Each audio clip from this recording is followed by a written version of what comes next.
Record some ambience and put it in this track.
What is up, everyone? Welcome to Mechs on Deck. It is Wednesday, August 19th.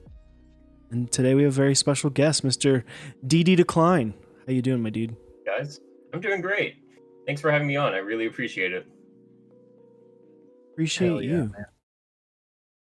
Hell yeah. For the name. Let's go over the name. Yeah. Let's go over the name. Yep. This was so awkward during Clack Fancy because I popped into multiple rooms where people were like, what should I call you? And I in the end I had a spiel that sounded written. You can call me Decline, Dan, all okay. So the name, honestly,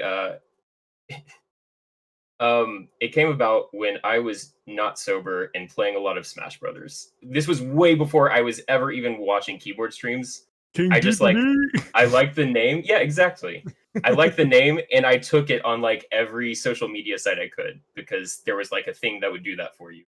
And so when I started watching keyboard streams, I was like, it didn't bother me. I was just hanging out.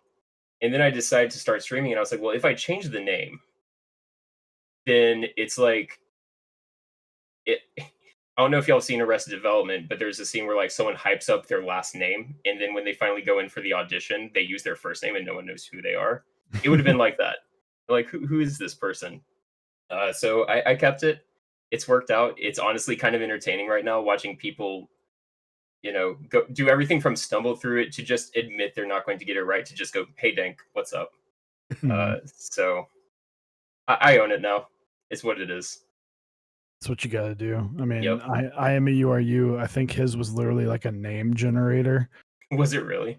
or something like that. So- I think that's incredible. I think that's the thing. And I was just like, I'm sorry. Because like I don't like I nickname everybody to be as short of as few syllables as possible. So like Yeah. I hate that I have to say Osiris all the fucking time. And that's not even that. I mean, that's 3 syllables. That's really not too bad. It's not Come bad on, at all. man. But I'm already complaining about that. And so, and like that's like Lang. I'm never like Right. I will That's sing easy. Langlandia all the time. I plan on. I actually need to record myself singing that for his stream as per request. That So- feels like quid pro quo given all the sound bites y'all have from him. Yeah, absolutely. But yeah, it's I spend a I was typing it for you. There you go. So, but no, that I love that it came from the King DTD. I also kind of thought it had something to do with Yu-Gi-Oh because it was like, it's time to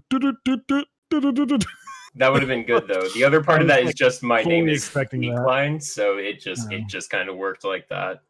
But yeah, I feel a little bad because during Clack Fancy at one point I was talking to IMEURU and he was like, I mean, yeah, I get the name thing, trust me. And what I meant to say was, yeah, we can relate. What I actually said was, yeah, your name made me feel better about mine, and I feel like that might not have come off 100% the way I meant Are it. you fucking sorry? Exactly. Yeah, I don't think I've called I am me or you in a while. Just Josh. Just Josh. Yeah. I say it whenever my wife and I are talking about him, we just go, Amuru. I feel like if you really want the one syllable, just you. Hey, you. What's up, you? What's up, you? He called me Mike once. That was funny. I True. will never. I always give him shit for that. Who we got in chat? We got chat. Thanks for popping off, and thanks for the Letterkenny references. But we got some cool guys in here. Love me a Letterkenny reference. We got three different streamers, big streamers. I love seeing these guys: Stash, Langlandia, and Kimchi Jody Boy. Go check all 3 of those guys out. You can throw links to your Twitch chats if you want. We got to grow together. I'm going to steal that from Quakeums because you've never seen Quakeums in the same room. Could be the same person. Who knows? They've literally seen you on our stream together while I was in the room with you physically. Did we talk at the same time? Technology can do stuff. We might have to go back and look at the first 24-hour stream for some visual evidence. That's a conspiracy right there, right? Lang's in chat. Lang, that's a good conspiracy if you don't have that one yet. Yeah. There you go. So quick shout out to our awesome sponsors and partners, Dixie Mech, Canon Keys, Project Keyboards, and SwitchMod.net. Some awesome sponsors. Be sure to check those guys out when you get the chance. Got some awesome group buys. We'll hear more from them later. And our awesome partners, Smith & Rune and Zap Cables and Type Beast. Be sure to check all those guys out. The stream would not be doable without them. Let's get into some questions. All right. I'm going to throw this a curveball. Cyrus, Okay. you started off this Ooh. week. So I'm sure you're aware of the Fast Four. We do it every week. So we'll start it off. Top 4 favorite Switches. So I have to blame y'all for changing this because like I have always been a tactile person, but I always had like my 3. I used Holy Pandas, I used ZLV2s, and I used T1s. And Zycos have come in, they've wrecked my game. Build streams are going to be so much harder now, and I'm like staring at my boards wondering how many of them are going to have Zycos in them soon. So Zycos is number 1. My guy. The Holy Panda is number 2, and I honestly feel weird even putting it in there because I'm like, well, that's just part of a Zyko. Why is that even there at this point? But it's there. It's still a great Switch. Linears have come around for me. I used to not like linears, but it turned out I just had only used really light linears. So now I've got like a huge stash of like heavy sprit springs. So like JWK linears in general, I think are my number 3. I really like the alpaca just because the color works well with most things. Like tangerines are very smooth, but the color scheme doesn't work well. And I never thought I'd be the person to like want to match my switches, but if I can, I want to. So JWK linears in general take my number 3. And then the ZLV2, I still really love. I love the tactility. I have 1 or 2 boards that have like shine through RGB, and that clear housing is really helpful for that. I don't mind the sound. It's not a great sound, but it's not a bad sound. So that is my 4 switches. It's nice to have a tactile boy on the stream. Feels like we get so many linear queens, as Langlandia would call That's them. great. But yeah, no, it's nice. Definitely agree with you. It's one of those things. I also am in love with Zycos, and I don't feel the need to even have a Holy Panda board anymore, honestly. Yeah, that's the problem. Is I mean, if I desolder all my Holy Panda boards, and I'm looking at I think 4 Holy Panda boards in front of me, all I need is the Zeal switches. Pop those in the bottoms, and I'm done. I've upgraded. There you go. See, you know what's funny is once I made Zycos, I remember the conversation. I messaged Eric, and you know, the first time I messaged him, I was like, dude, like, you need to try these. Like, it's weird. I don't know what I just did, but I just made something very good. And I told him, and it's funny because I got the same response from almost everyone. I was like, this is the most tactile Switch I've ever, like, this puts the Holy Panda to shame. And Eric, I am you are you, Nathan Kim. They're like, okay, buddy. Yeah. Okay. And then I was like, and they sound good. And then Eric came over and typed, and I remember I was sitting in the corner over here, and I had a desk back here, and that's where it was. And he types on it for like 5 seconds, and he looks and he goes, "This hurts my brain." He's like, that's not supposed to feel that way and sound that way at the same time. And they kind of got the same response across the board. I need to clip the moment in which I tried them in the board for the first time. It was during one of my build streams. I was building the Vanagon with them, and I finally did like a little typing test, and I just like stared in the camera, and I felt dead inside because I was really just hoping I'd be like, this is like maybe marginally better, but like I don't need this in my life. It's like when you lube to Switch for the first time, you're like, I really don't want to think that I need to lube every time I build, and then you do, and you do need it. Yep. So yeah, the Zycos are here to stay for sure. Yeah. What's funny is I don't have a Zyko board right now. Soon, in like a week and a half. But I still really like Holy Pandas because I do think Holy Pandas sound better, in my opinion. I think that Zeal bottom still has that like just a little bit, but the whole point of putting the Panda top was to make them sound better. Right. But Zeals are like the furthest. Zeals are a tool to make Zycos now instead of a Switch. So it feels weird that like 2 of my 4 switches are just the ingredients for Zycos, and that might be what they are for me from now on. So true. So true. So next up on the top 4 is your top 4 favorite boards. I'm excited because I feel like we're going to get some boards that most people don't use very often. Yeah, I think that's probably true. I actually had a really hard time. I definitely prepped that because I'm bad at thinking of things on my feet. I'm terrible when it comes to trivia. So I definitely wanted to think about this in advance. So the first one I think is like, I think the best layout, in my opinion. Like, if I were to push people towards any one layout, and I think most people will still say no, it's the Iris by Kibio. I don't think a better key map has ever been made. It is like, for me, someone who really enjoys ortho, ergo, 40s, split, all sorts of weird stuff. I don't think there's a better layout than the Iris. It's really easy to get used to. It has a comfortable number of keys, but not that many. Um, and it looks intimidating, but it's not. And so, if I were to encourage anyone to try to learn a more ergonomic keyboard, it would be the Iris. Also, it's cheap. You can get the kit for like $60 on Kibio. It's a fantastic board, fantastic layout. And one thing that I'd love to do at some point is like design a case that's like more premium for it, like a one piece case. One thing that I've learned lately is that I prefer the one piece boards just for convenience sake. I really want something like that for the Iris.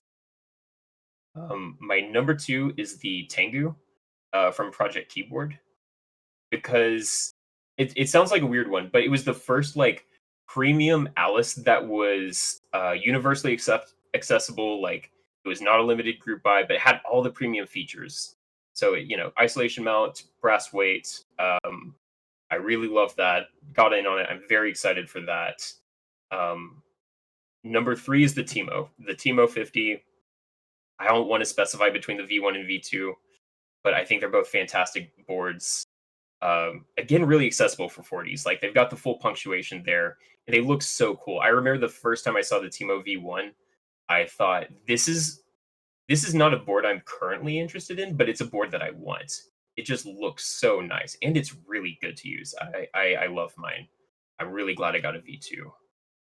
And my number 4 is the Sagittarius from Gondolindrum. That's been like a dream that I've wanted for a long time. It's just like a very, very almost scientifically ergonomic keyboard. I'm not the kind to like read stories on Geek Hack articles, but the story behind the Sagittarius is really interesting, really cool, really moving. And I think it's awesome how much work went into that design. So I'm excited for that. I really want to support it, and I hope it goes well. I think there's a lot of hype behind it, so that's awesome to see. Yeah. Absolutely. So you're a big fan of Gonda the 60s.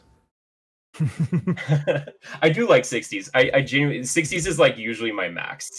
Genuinely do like 60s. My big problem is usually I do always need split space, and a lot of 60s boards don't support that, unfortunately. That's my hard limit. So Swiss cheese keyboards is what I'm hearing. Swiss cheese PCBs. I'm working on a design right now that is only split space. So there is no Swiss cheese, but I get what I want. I'm very excited. I don't think many other people will be. Hey, this community, one of the beauties of it is you can make something for you, and hopefully there's enough people that also want to get it that makes it a little bit cheaper. So exactly. If 25 to 50 other people think it's cool too, then great. That works for me. Perfect. what color did you get on the Tengu? I got black. I wanted to do like an all blackout build, going to use carbon fiber. I think I'm going to put GMK dots on it. Okay. That'll I look think clean. it's going to look good. I also have the Rukia on the way too. I do really like the Alice layout. It's great. It's such an awesome layout. Fantastic board. I'm waiting for grain. Grain's going on my OSA, but it's not nice. It's not here at the moment, so I gotta. It's. I usually have the Alice at work. It's the only board I can't really game on as effectively as I would like to. Yeah. And so I'm like, it's the perfect work board for me. So you're not gaming at work. Yeah, I'm not. I'm usually not hopping on Call of Duty or anything at work. I think that might probably for the best. I feel like that might cause some issues. Internet might not be anything. My laptop at work is not really like suitable for. I don't even know if I have enough space for 200 game. But no, that fucking Grain designer. Yeah, you guys see that the designer of Grain ruined Grain sets? Yeah, fucking embarrassing. He did it all himself. It was no one else but him. You should. I heard he flew to the factory and did it. Yeah, he messed up their processes and then put little nubs on all the caps. But speaking of keycaps, next up will be your top 4 favorite key sets. So My number one, I think I'm going with Cat Milkshake. I guess you could put DSA in there too, but I honestly hate DSA as a layout. But Cat Milkshake, I love most of Bip's designs. I don't love all of them, but I do respect the hell out of them because Bip is so creative, and I think Milkshake's my favorite. I love the weirdo alphas. I love the mods and the colors. They all look so good. I even got my like SM Keyboards case custom designed around it. I love that thing. My number two is GMK Laser. I do love the Outrun theme, but I think a lot of that comes with the fact that GMK Laser Round 1 was my first group buy. That was the first group buy I ever got on. And actually, it's like part of what got me into the hobby. I lost a keyboard. Long story short, I lost a keyboard because a cat chewed through the cable. I was like, well, now I need one with a replaceable USB cable. I got the GK64. It's like, but I really want like an Outrun theme. And so I remember I went to like our mechanical keyboards and I was like, hey guys, are there any like Outrun themed keycaps? And that was right as the interest check happened for GMK Laser, which was super lucky for me. So that takes my number two spot. SA Bliss is my number three.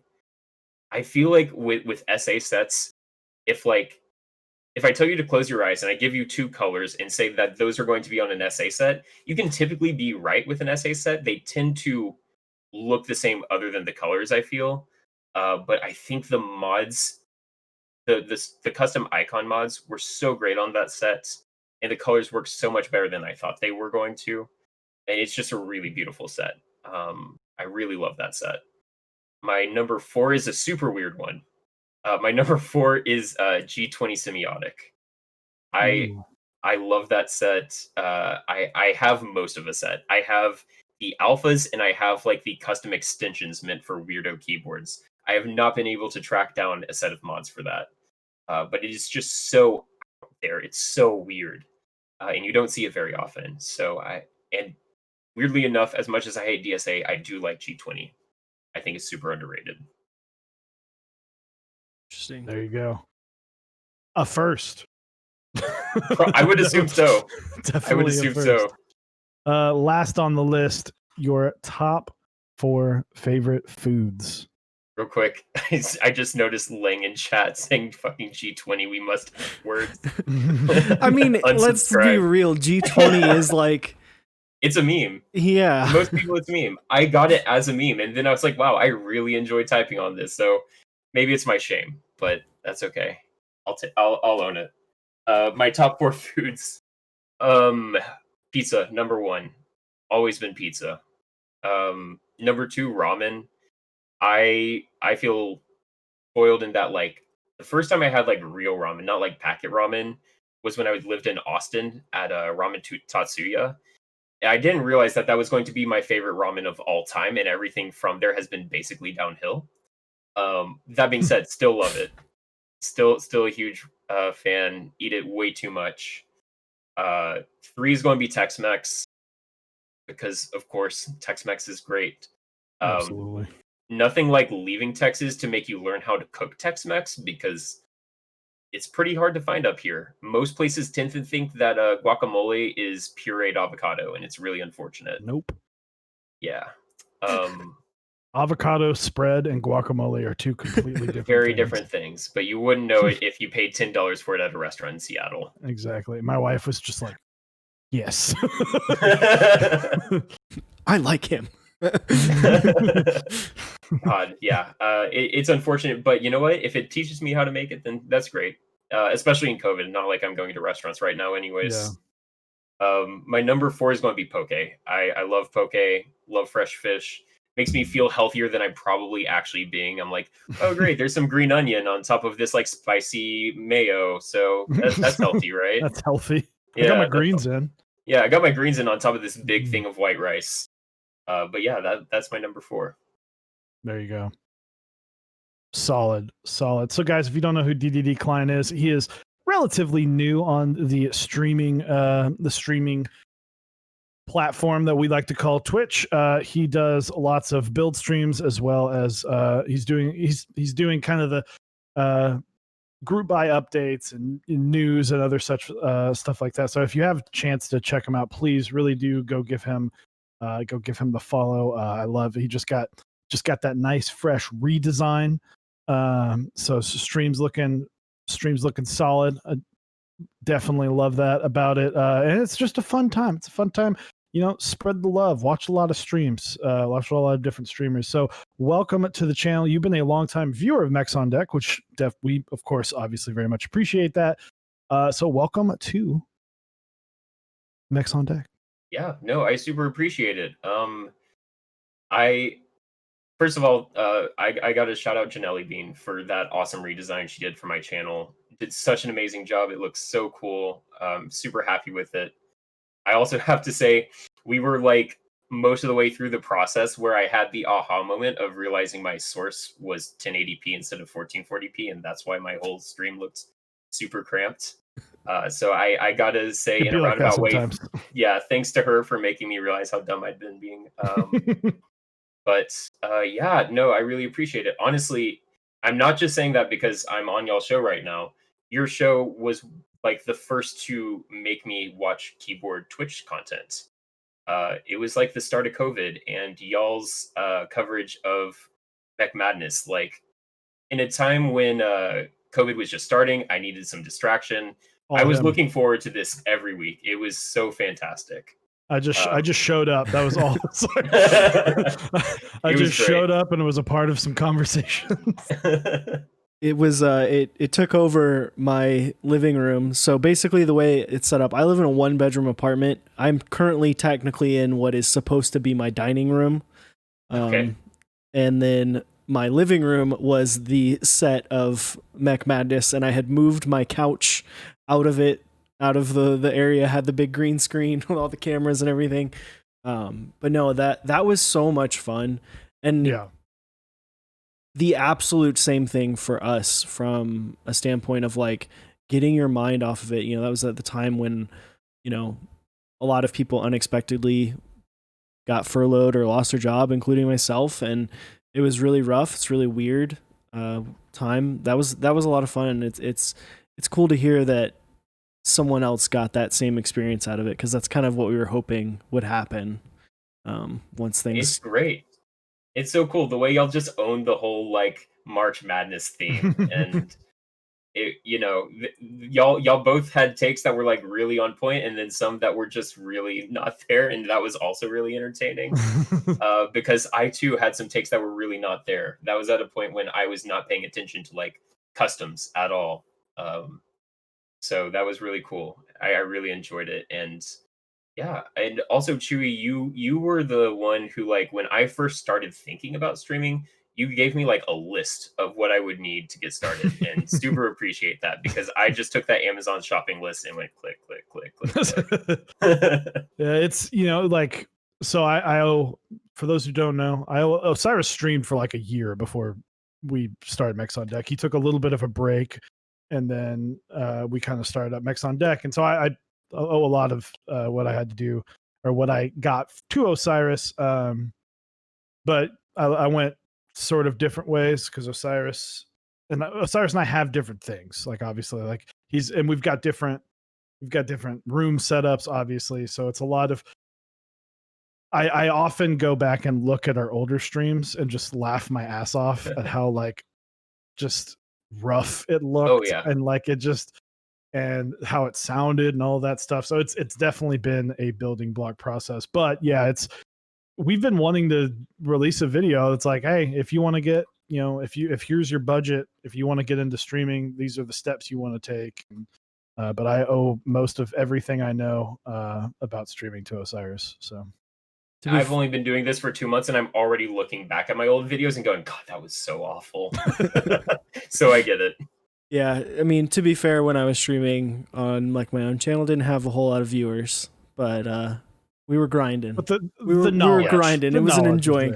But no, it is interesting, and getting into it can be rough, especially if you don't know what to do. And I've talked with a lot of other content creators in the keyboard space of like how it feels like the barrier of entry for starting to stream is getting higher and higher. Like everyone's quality is getting so insane that it feels like you always have to be doing the next big thing, whether it's like upgrading your camera, upgrading the lens, all that. Right. So it is interesting to see kind of how over the last year that we've been doing this, how the nature around content creation for keyboards has changed. Yeah. It's weird being like, oh wow, you use a Logitech 920 for your face cam. You're not using like a Sony 7S. That's kind of embarrassing. Yeah, it's funny whenever like 6 months ago or I guess 8 months ago at this point, it was like January, February.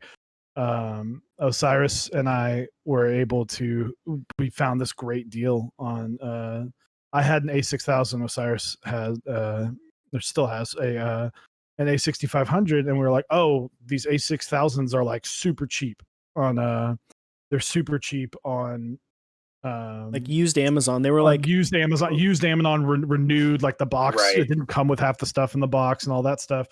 But we were like super pumped. We're like, hell yeah, we're gonna have these two nice cameras. And literally, we had a discussion last night, like, we got to get off these fucking A6000s. Like, because I got, this is on. Someone was asking about. I don't know if you said. I want to know what Chewy is on. I don't know if you think I'm like on a drug or not. I mean, I'm just maybe dehydrated, but this is a 6400 A6400 from Sony with Osiris and I use the same face lens, the 16 millimeter Sigma.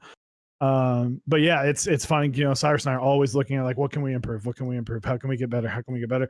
Because we learned very early that if you're into photography, you already have this like huge advantage going in. Because for us, it was like this, you know, thousands of dollars invested into this, where for them it's like, I just gotta buy a cam link and a couple cables. Right. They got everything else. They've already taken care of the expensive stuff. Yeah. So it's one of the crazy things about this hobby that like you come in because you want mechanical keyboards, but then as you go down the rabbit hole, you also learn photography, composition, video editing, like rendering. It's just crazy how that kind of stacks up over time. I leave the video editing to Osiris. I just take pictures. Yeah, Smart. But it is weird though, because it's like this hobby leads into so many different things, and I don't feel like that is the case with a lot of other hobbies, even with the hobbies that both Chewy and I have shared in the past, of like even gaming or playing, you know, card games. Even for Chewy's brief stint in doing like Warhammer, or was it Warhammer? What's it? Yeah. No, it was Warjack, but it's very similar to Warhammer.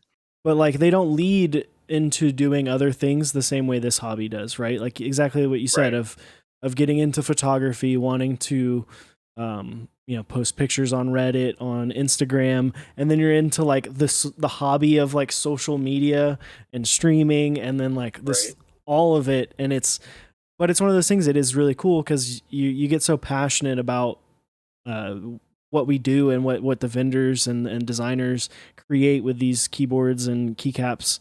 You just want to show them off.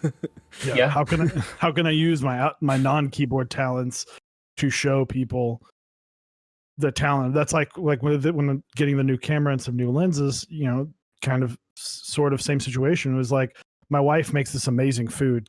I know Cyrus can confirm that.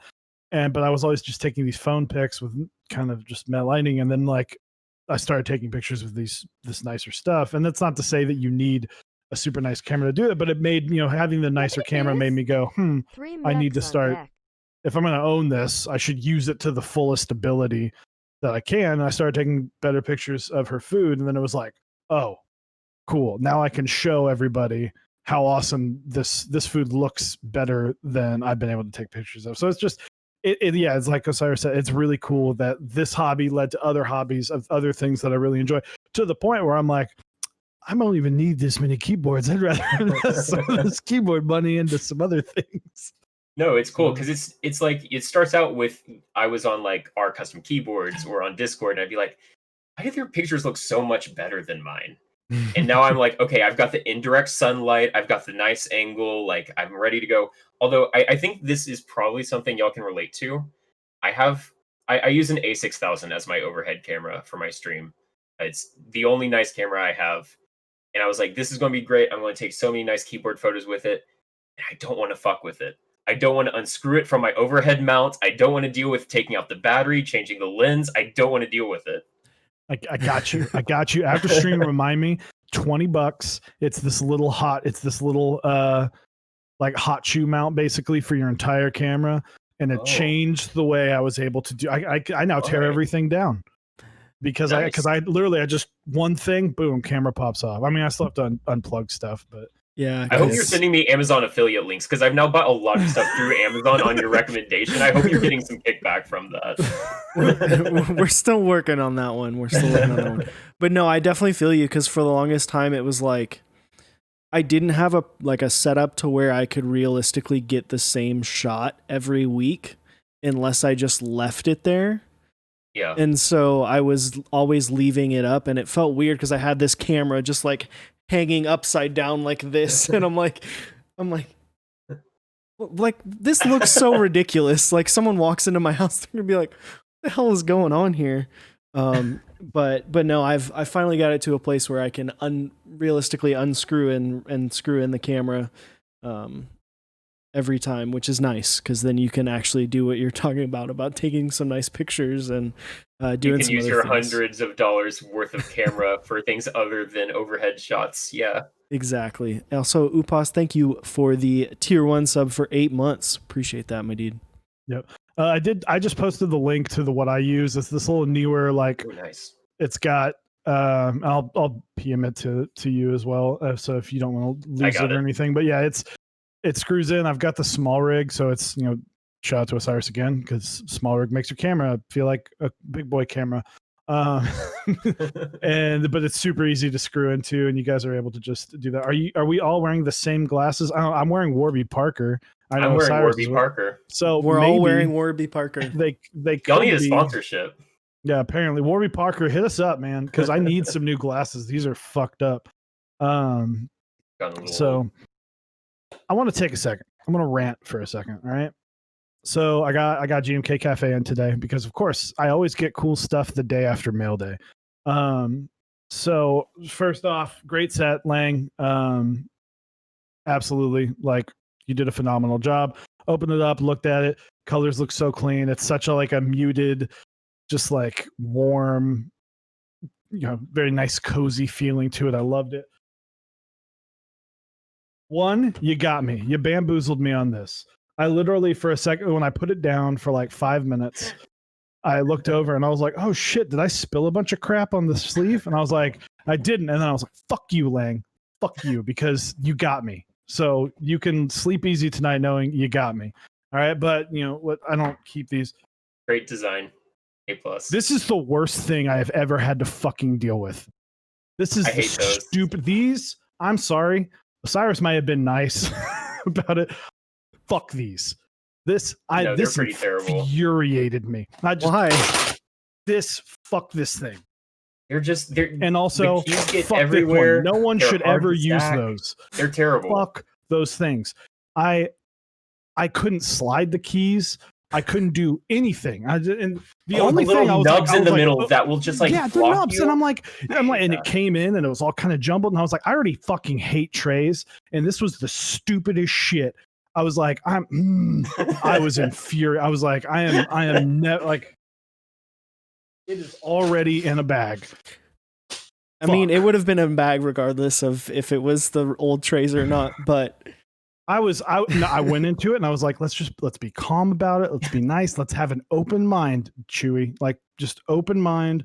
Let's keep it simple and open it up. And then I was like, okay, I'm going to try and rearrange some of these keys to make it a little, and I started trying to slide them. And I was like, why don't these slide? They're getting caught on everything. I was like, this is fucking terrible. So yeah, fuck those things.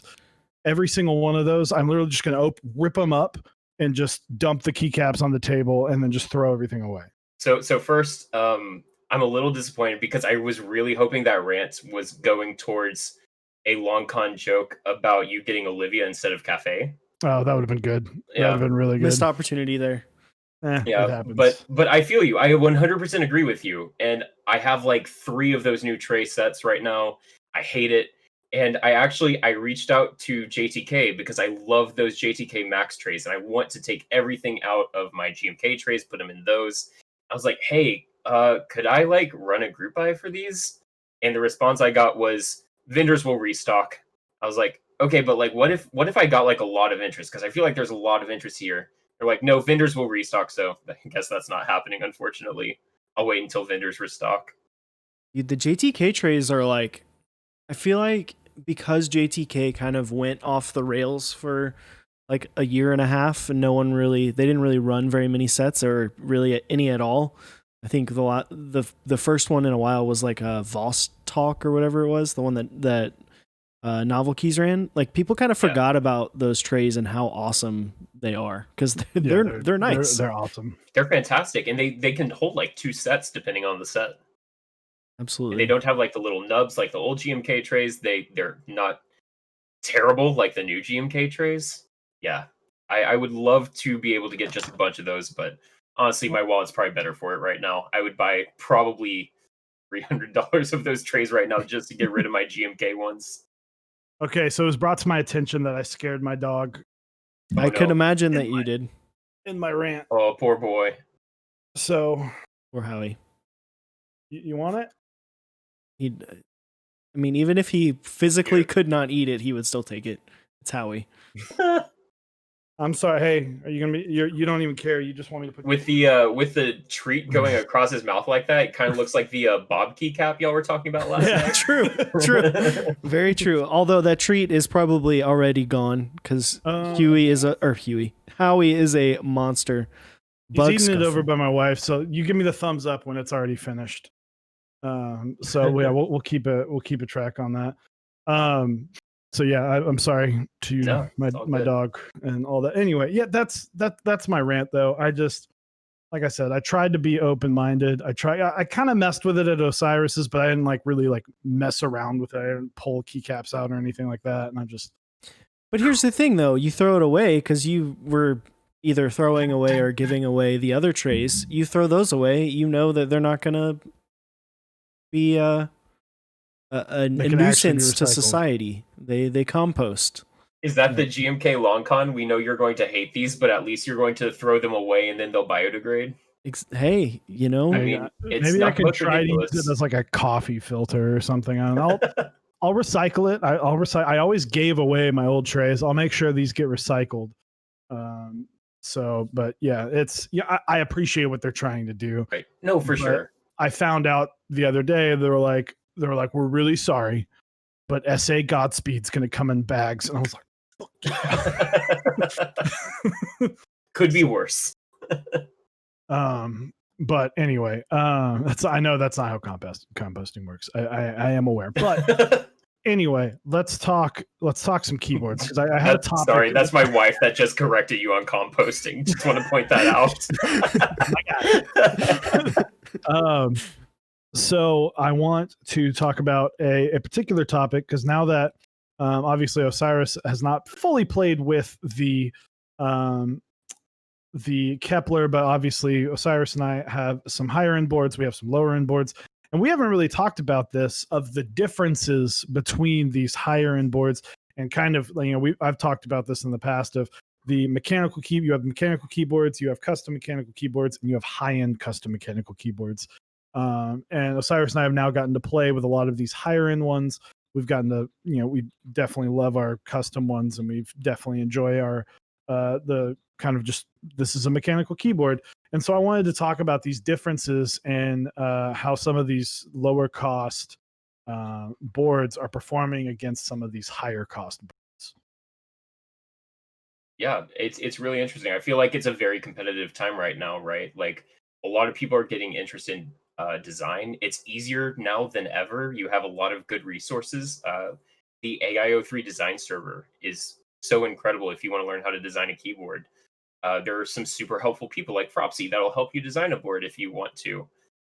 And I think that a lot of what we consider like super high end now is either because they use really unique components. Like you have the Rukia with the carbon fiber and stainless steel builds, or you have the boards that go off their name. You've got the TGR. There's like the Type Mechana one that's coming out, or that I think is just like a Jane 1.5. But like, if that's not what you're interested in, if you're not going crazy, there are so many great options right now in like the 4 to 500 range.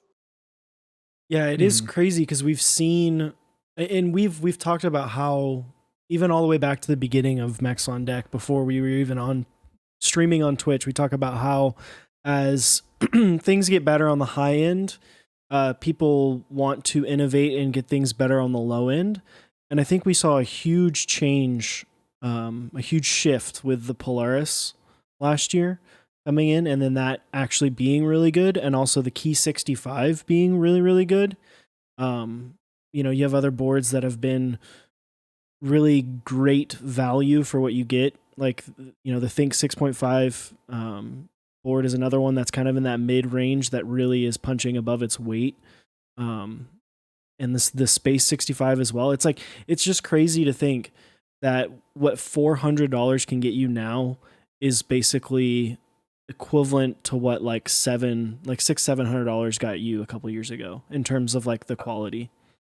Yeah, the bar's been raised so much, and y'all have talked about this a little bit before. Like, it used to be if you had top mount, you were good. That was the mounting system you needed. Now it's like you need a really cool isolation mount. Something unique to set yourself apart. Maybe like a limo connector. Like, it's a lot harder to set yourself up to justify that $700 to $800 price range if you don't have like the name brand associated with it. Yeah, and you still see these boards that Nathan Alphaman released a keyboard that was potentially going to be $800, and it's like, a lot of people are like, who the fuck is this guy? Like, who the fuck's making this $800 board? And so you have these people who are like, hey, I want to make this board, and it's really, really nice. It's also going to be this much money, and that opposes that's obviously a manufacturer or a vendor is going to be able to sell more. They're going to be able to sell at a cheaper price. But I think what some of these vendors are doing, so what some of these designers are doing, where they're going, it doesn't need to be this super duper crazy price. It doesn't need to be. It can be. And so I always look at Mechanisk when I think about this, because the Fiel, now I sold mine because I just wasn't using it, and I was making room for some other things that were coming in, and I was like, and it went to, I wound up selling it to Jinly Bean, and she was able to get her in-game board out of it, basically. And so I was glad that I was able to do that, because I wasn't using it as much as I could have, and now it's kind of her board that she uses every single day, and I love that's the thing. But the Fiel is such a nice board with a PCB and plate and everything for like what, $400, $380 or something like that. So it's like, and that, now obviously that's a lot of money, but like compared to a Key Colt or something like that, or if you don't have to buy that plate, you don't have to buy that PCB. If you already have that stuff kind of laying around, that's $300 for, in my opinion, it is, to me, it is the best. It's the best tray mount board that you can buy, and it is one of the best 60% you can buy at like half the price of some of the other ones that are amazing. Absolutely. And I think that's one of the brilliant things about what Mechanisk does with 60% specifically, is there are so many options for 60%. You can get a DZ60 if you don't want to spend any more money, although I would argue if you're getting a Fiel, you should spend more money. But you can get, a nice Wilbur 60 PCB. You can get a nice plate in whatever style you want super easily. There's public files for it. But even like the 10 was only between like $400 and $500. I think he could have justified a much higher price point for it, but that's like a super competitive board that I argue seems high end. Obviously, they haven't been delivered. We don't know for sure yet, but I would be shocked if it's not. Yeah. Well, and the other thing that he does that's really nice is, and we're starting to see this with Key Colt, and they talked about it when they were on with us a couple weeks ago, is that they're rarely releasing new models, but they're continually refining what they've already done to make it better, which I think is super awesome to see, because it means that they're adding new features like what we saw with the Fiel round 4 and round 5 of the removable posts, and providing more options.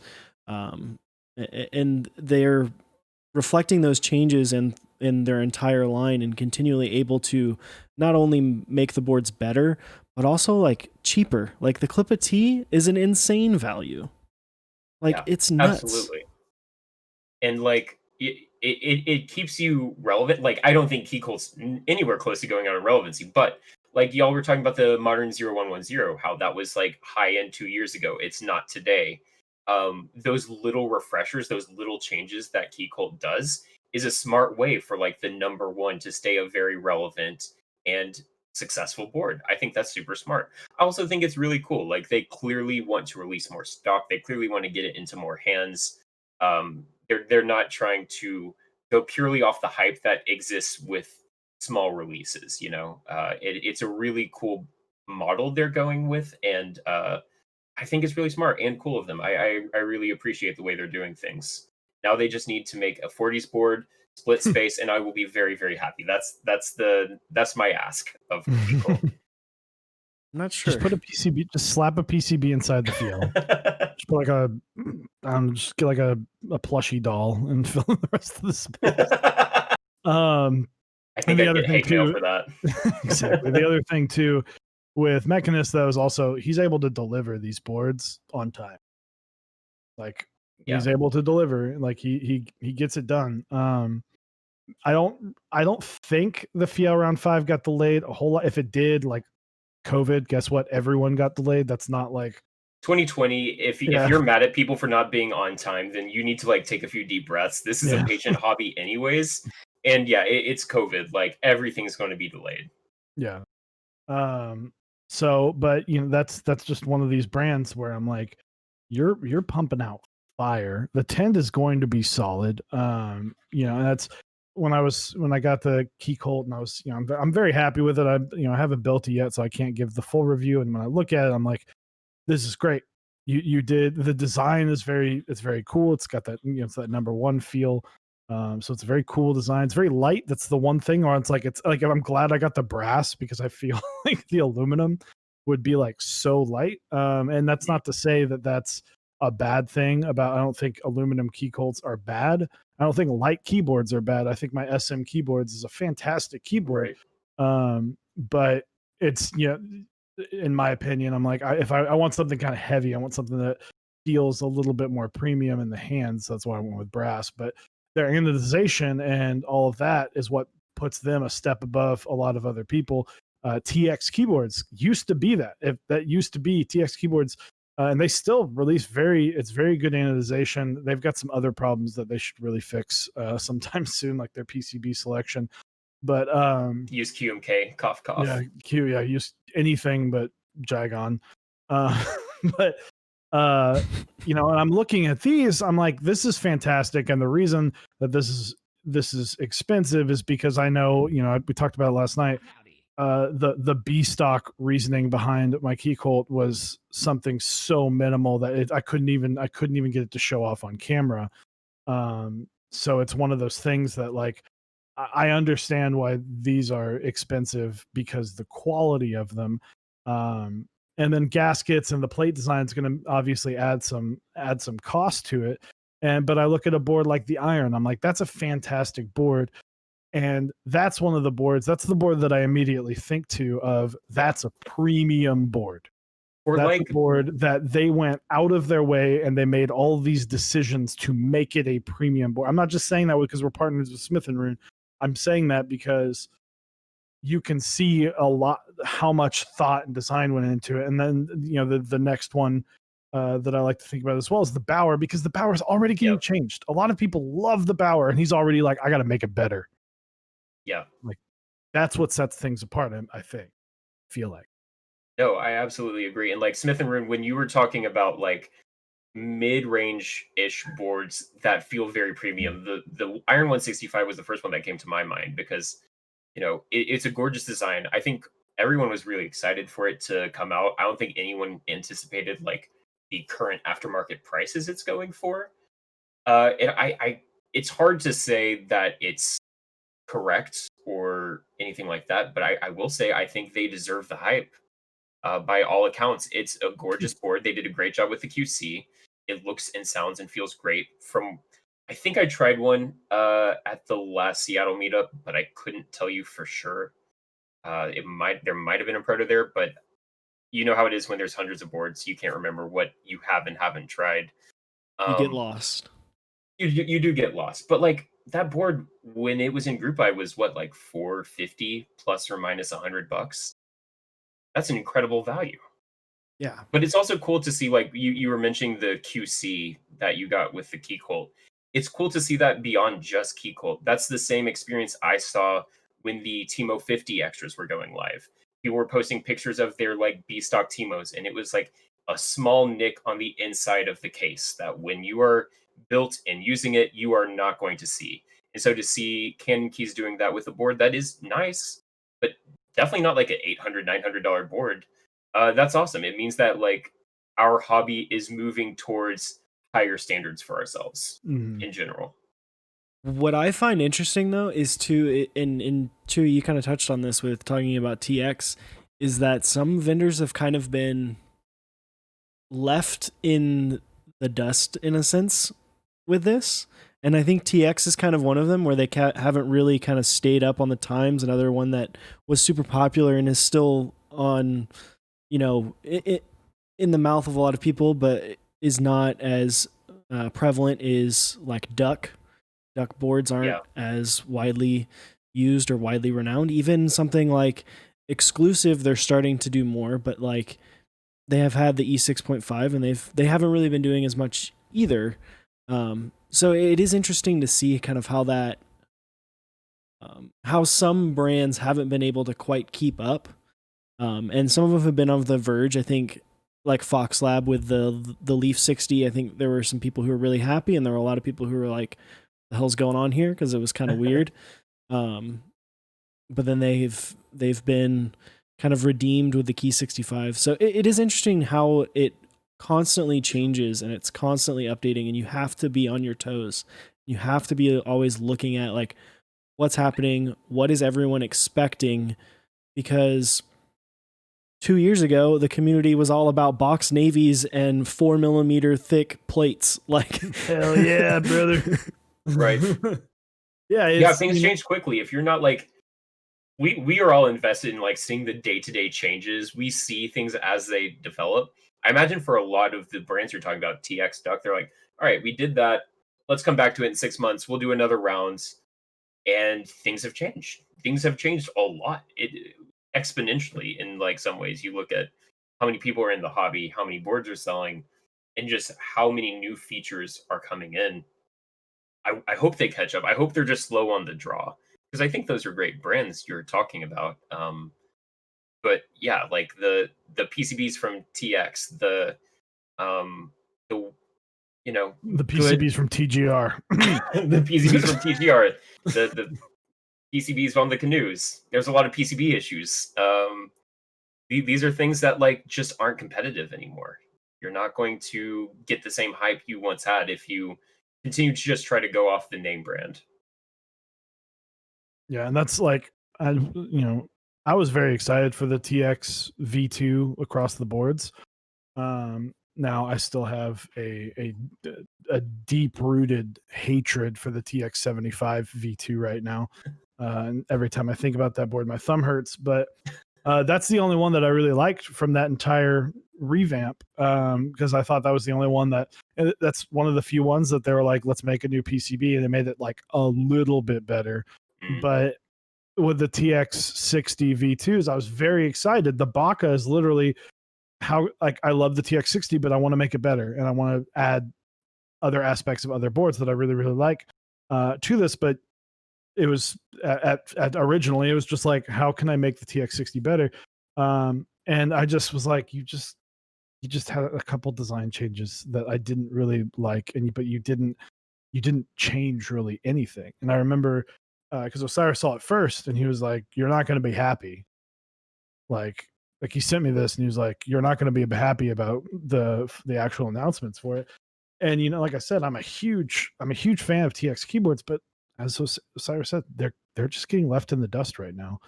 I'd love for them to release some brand new awesome stuff, some new offerings. I think that TX boards still make great boards, but there's just a few things about those boards that I think can be improved upon. And it's like they have the ability to take that extra leap, right? To make boards that are better. Yeah. They're just not, they haven't done it. Well, the one thing I do think they're doing well that I think is another thing we've seen a lot more of lately. They're doing well on the lower end. Yeah. Like the TX EO87, was that the like acrylic TKL? That was super cool. I thought that looked great. And I think they had hot swap options. It looked nice. It was a competitive price. But that feeds into another area we've seen, which is like lower end keyboards are getting a lot better along with everything else. And there's even more low end options. Like there was the Southpaw 75 group buy just this past week. It was $50 for like a bare bones kit.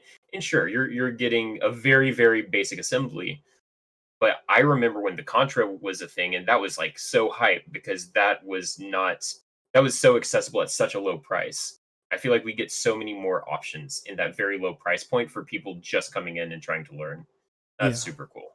That is awesome because they did do a great job with the EO87, and then I think it was the HJ line. They had a couple models. 75, yeah. Those were great, but it's one of those things. It's like it sucks because while that's great for people who are just starting out, or if you want a board that's super great for RGB with the frosted acrylic, or you want something that's not too expensive. Yeah, it's not everyone's cup of tea, but it feels bad paying like $400 for a 60% that's just like a standard sandwich mount with a mini USB PCB.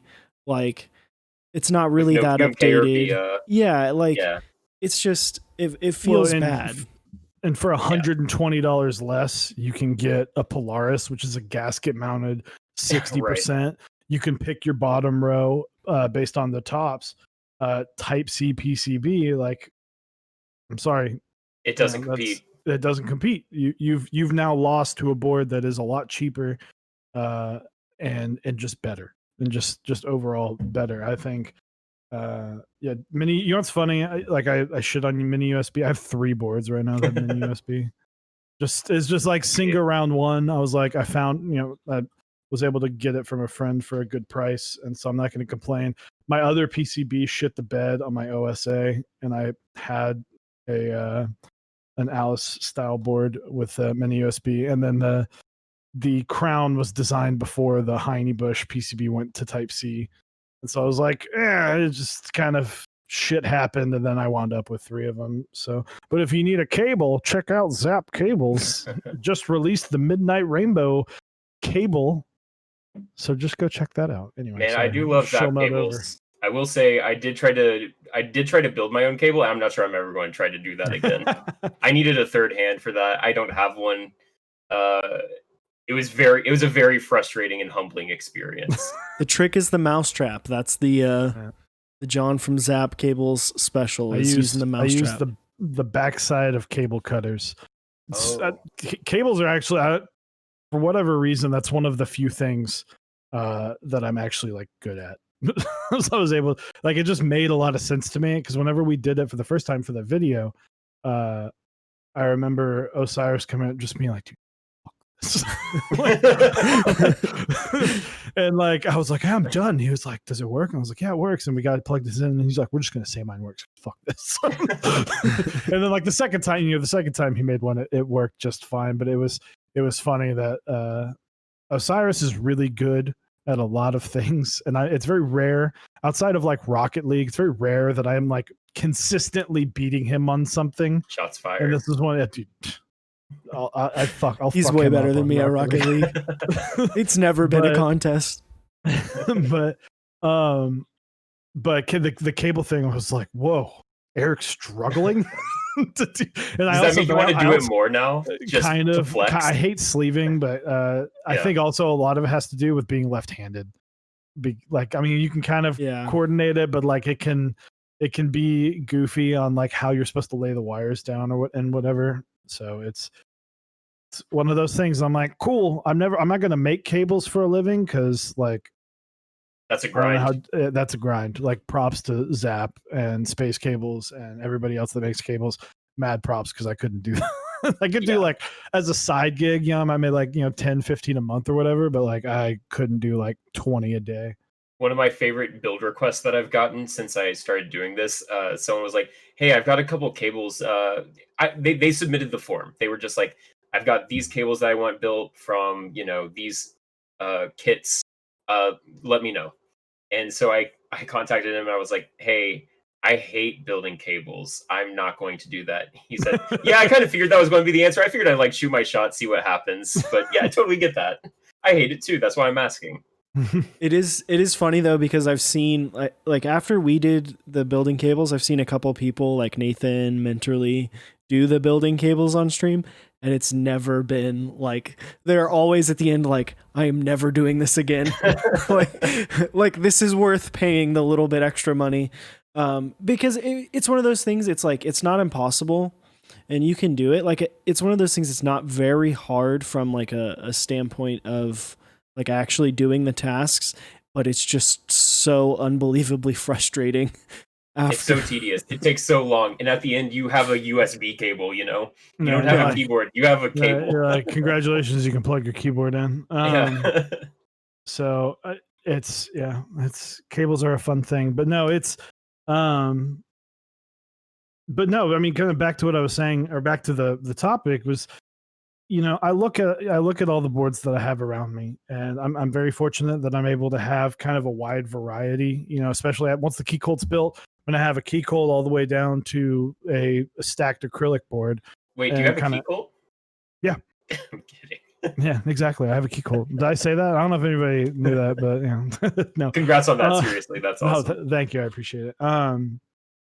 But I'm excited to kind of put them all on the desk and just really do like, okay, well, what makes this better than this, and what makes this better than this, and what makes, why is this, but because I look at a board like the Crown and I look at a board like the KBD 8X. I like the Crown a little bit more because of the design on the outside, right? But the AIO3 design is kind of that, the Polaris, the KBD 8X Mark II.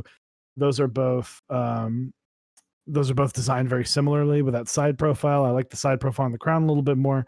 But the KBD 8X Mark II is one that, that I'm blown away at how great that board is and for the price. And I've said it before and I'll say it again, that if you want to look price to performance of what you're getting compared to the TKL boards, they're compared to those guys' neighbors of TKL boards, unbelievable value.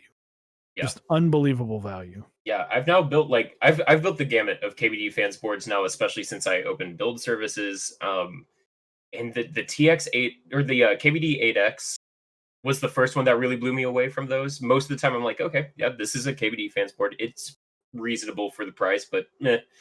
The KBD 8X looked and felt so incredible. I'm not a fan of what they did on the weight on the back, but that's a very minor complaint that I've had about other boards in higher price ranges. The KBD 67 Mark II, also designed by AIO3, is the other one that just absolutely blew me away. I was not ready for that one. That one punches way above its weight class, in my opinion. I think it's an incredible board. Yeah, but it's cool to see stuff like that. And I get what you're saying. Like, I feel like what drives me when I get new boards is trying new layouts, seeing what works best for me, trying my key maps in different ways. Looking at my boards, like most of them have completely different layouts, and I like them all for very different reasons. I will say, I'm glad that I finally have a Vanagon so that I can have my decrepit layout and also game on it. That was the one thing that I'm missing with most of my weird boards. But like, it's cool. There's so much customizability in the case design, in the layout, in the materials, and I feel like we're just kind of getting started. I think it was Teja that said, like, if you look at other hobbies that use a lot of metalworking, like knives, we use such a small portion of the materials that something like that can use. So as much as we feel like this has changed and improved, and it has, we're not peaking anytime soon, I don't think. No, there's always more room to grow, and there's always people that are pushing it forward in different ways. Like look at Nathan Alphaman with the Evolve, with what he's trying to do there on doing cast aluminum for the base on that, rather than doing CNC'd. Changing it up. The boards that Jay's doing, the lodestone with the magnetic levitation. Such a cool design. Yeah, like So people crazy. are always trying to do crazy things, and I feel like right now is a great time to be doing those crazy things, because community's at this like really weird point where it's getting way bigger, way quicker than it ever has before. There's not enough stuff, and if you start trying it, you can really like completely change the community like that. Right? Absolutely. Like gaskets came in and just changed the community like almost in an instant. And it's really cool to see like this happen and see the people like AIO3, like we talked about earlier, doing the universal design for the daughter board. Yeah. Like making that a better thing. It opens up design and what you can do with the way that things are designed, because you can move things around. You can put a USB port in a place that you couldn't before because it just wouldn't make sense. It's just one thing awesome. that I've discovered that I'm trying to get better at, because especially now that I'm doing like interest tech group by reviews and discussions during my stream, is not shitting on an idea just because it's way out there. I feel like it's really easy to look at something and be like, that's ridiculous, it's not going to work. But then the one that really got me was the Chaos 75 that got released, or the IC got released this week. I don't know if y'all have looked at that, but it has a wild bottom design. It's unique. It is unique. And my gut reaction was, that's ridiculous. It'll never be milled. The QC will be terrible. But then I was like, there's so many boards that have done crazy things in the past that are now just kind of accepted. Like you mentioned, like the gasket mounting, the time TKL, like that weight is ridiculous. And that was the one that I was like, if that got announced for the first time today, I would have probably said the same thing. I would have been like, that's ridiculous. It'll be too expensive. It won't come out well. And you have to kind of just see how it goes. Like some of them are obviously unrealistic, but we get a lot of really cool designs that we should support, because if they do work, that opens up a whole new gateway to unique designs for the future. Yeah, that's one of those things when I see that I'm like, whoa, I'm gonna need to see proof of concept. Like, Hit me up with that proto. I'm not getting near that without a proto, but you know what? Let's let's see how crazy we can get with these, I think. And that's the thing. That's what's going to push the board. That could be the best sounding board of all time. Who knows? Like you can't know until something gets made, and you have every right to speak your mind about things. But like you said, Didi, like I think it shouldn't be that's terrible, don't do it. It should be prove it. Yeah, show me what you got. And like, to be clear, like Chaos 75, if that happens, that's cool, and I'm sure it will influence like some future boards. But more importantly, things like the lodestone. If we get a maglev mount that's successful and something that can be replicated for other boards in the futures, that's huge. That is the new gasket mount. Yeah. Well, because I mean, look at what same person Jay did with the J01, with that initial mounting style of doing the full isolation mount. That was what they ended up using, a very similar system for the Kepler. And it's been used in some other boards as well, and it's been innovated on, and they've changed it up. But if someone doesn't take that first step and doesn't be aggressive in trying to change things and make things different, you don't get there, right? Like you look back to a board like the meme, right? If that board doesn't try to be aggressive in the way that it's designed and the way that it implemented the gaskets and doing things differently, I don't know if we're in the same place we are right now. Right. We're probably still using like top mount as the best mounting style we have. We have aluminum plates. Layouts probably haven't changed too much from 2-3 years ago. It's definitely for the best. I think what I try to preach is go in with healthy skepticism and do your research. I think a lot of people, especially coming in right now, they want a board, they want it now, they want you to tell them what to get. And I'm happy to give guidance, but also like read the Geek Hack thread, read the comments, learn what is going behind it, learn more about the designer and who's going to be manufacturing it if you can, because you want to make an informed decision when you're spending that much money and throwing that much support. It's almost an investment, right? And you want to do the best you can to make sure you're going to get what you want out of the end of that. You shouldn't be discouraged just because it's different. You should be discouraged because this person might, have a past where they haven't been fulfilling group buys, or because someone chimes in and says the electronic PCB design is actually unfeasible for whatever reason. There's a big difference between those two things. Mm-hmm. Yeah, but I'm excited. We've talked about. I think, and I know Osiris has been a huge. Not that I'm like not supporting this, but Osiris has been a huge supporter. Taking that bottom of the bottom now, which is really these injection molded plastic cases, and getting those really really up there in quality. And I know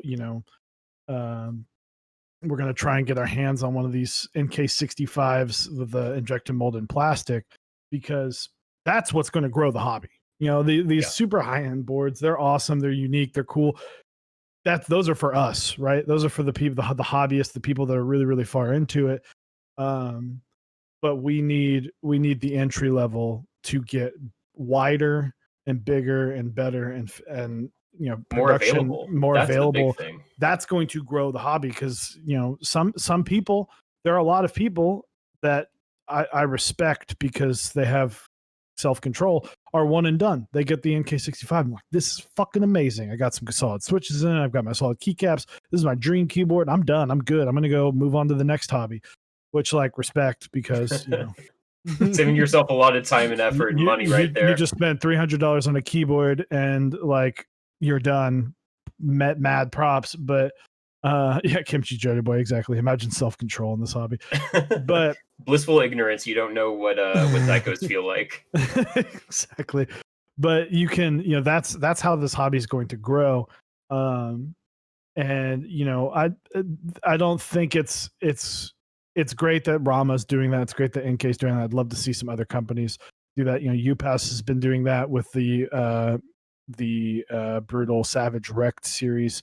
These kind of, that's a little bit higher up, but that's still, that's kind of that stage 2. We talked about, Osiris talked about the Tada being a great entry level board at the time, because it's you get the Tada, it's a plastic case. Oh, I want to try out a metal case. Let's see what these metal cases are about. And you go up and you kind of get those building blocks. And that line is kind of, the metal boards is kind of that second tier, and you kind of work your way up. And we need more of these boards. I mean, as clearly seen, Novel Keys needed more boards. People got mad that 900 keyboards was far too few. I felt bad. I felt really bad for Novel Keys about that response, because they put out a great product and some people were feeling really entitled about it, which is ridiculous, but good on them for putting it out, for continuing to put it out. The other thing they're doing, though, they're doing the same thing with keycaps. All these, Canon Keys now has PBT Cherry. TKC has Infinikey. Novel Keys has theirs. And that is such an awesome option, because it used to be, if you wanted budget keycaps, we told you, well, go to KP Republic. You're not going to get the compatibility you want, and the quality is not going to be great, and you probably won't get a color scheme you want, and also the legends will be terrible, but it's in your price range. And I got the Novel Keys black on white set to check it out, and it was great. I didn't keep them because I'm not the target demographic. I am the trash that will spend $300 on a GMK set. So the $50 white on black set's not for me. But if you're just getting in, you want a set that's cheap but also looks good, you have your options now to go with your entry-level board, your NK65, your Ramakara. These are such awesome options that we did not have 6 months ago, a year ago.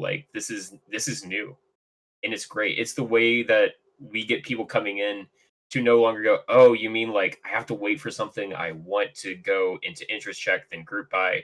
No, we can point them to a link again and say, this is something that is in stock. It's a good beginner board. It's not just KVD fans that's doing it now. Mm-hmm. Well, and what's great about the keycaps offering from the Canon caps, the Infinikey offerings, is that you are getting somewhat of an equivalent experience to a GMK set in the fact that you're getting something that has a designed box. It has a designer behind it. It is made to be a specific theme or around a certain type of content. Whereas with like the EPBT sets from before, for the longest time, they didn't really do a lot of like third party coming in making their own sets, right? There's been very few. Typically, it was just those like the Japanese sets, the other that whole line that they have, and they came in a brown box, and it was just like, yep, here's your caps. You didn't have that same experience. Whereas opening up an Infinity set, and I'm assuming what will be with the Canon caps set, it will be that similar experience to getting that GMK set that has the nice band roll.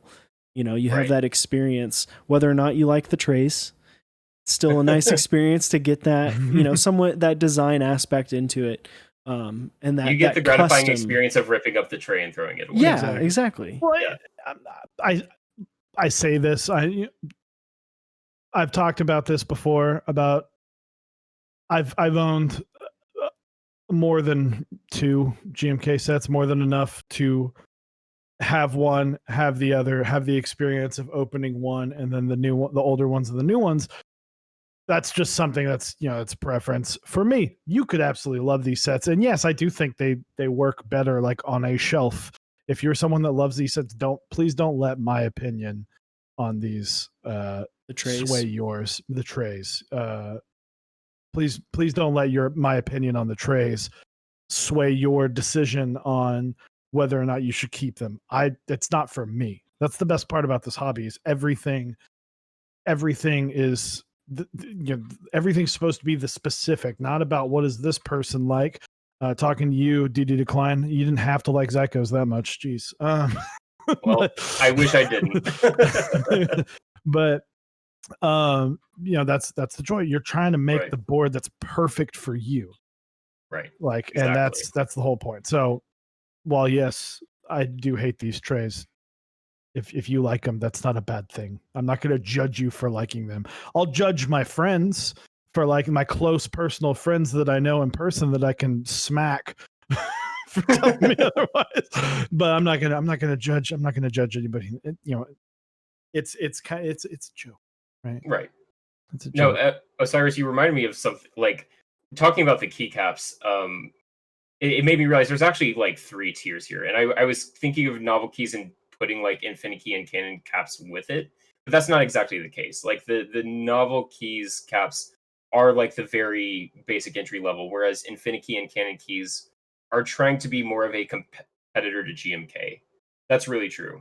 But I think the nice thing about it, while they do the group buy format, you do have to wait. It's competition that has lower lead times, and I think that's helpful for people coming in, right? Like you are trying to get a similar experience. You're probably going to pay less. I would imagine for the bang for your buck, you're going to get more than you were with GMK.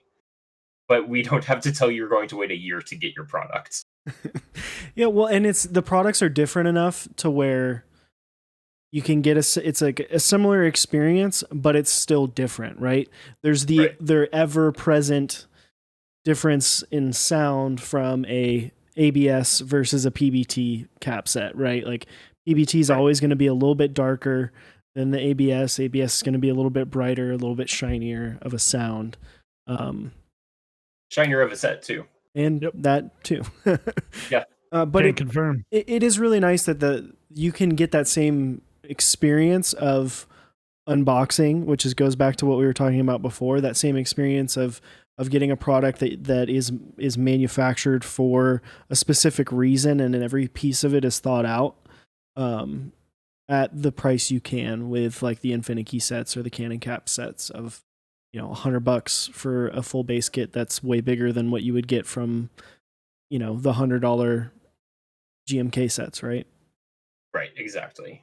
And having the option, like the fact that it's not Novel Keys, Canon, and TKC all using the same manufacturer. They all have their own, which means we're not clogging the same pipeline with all 3.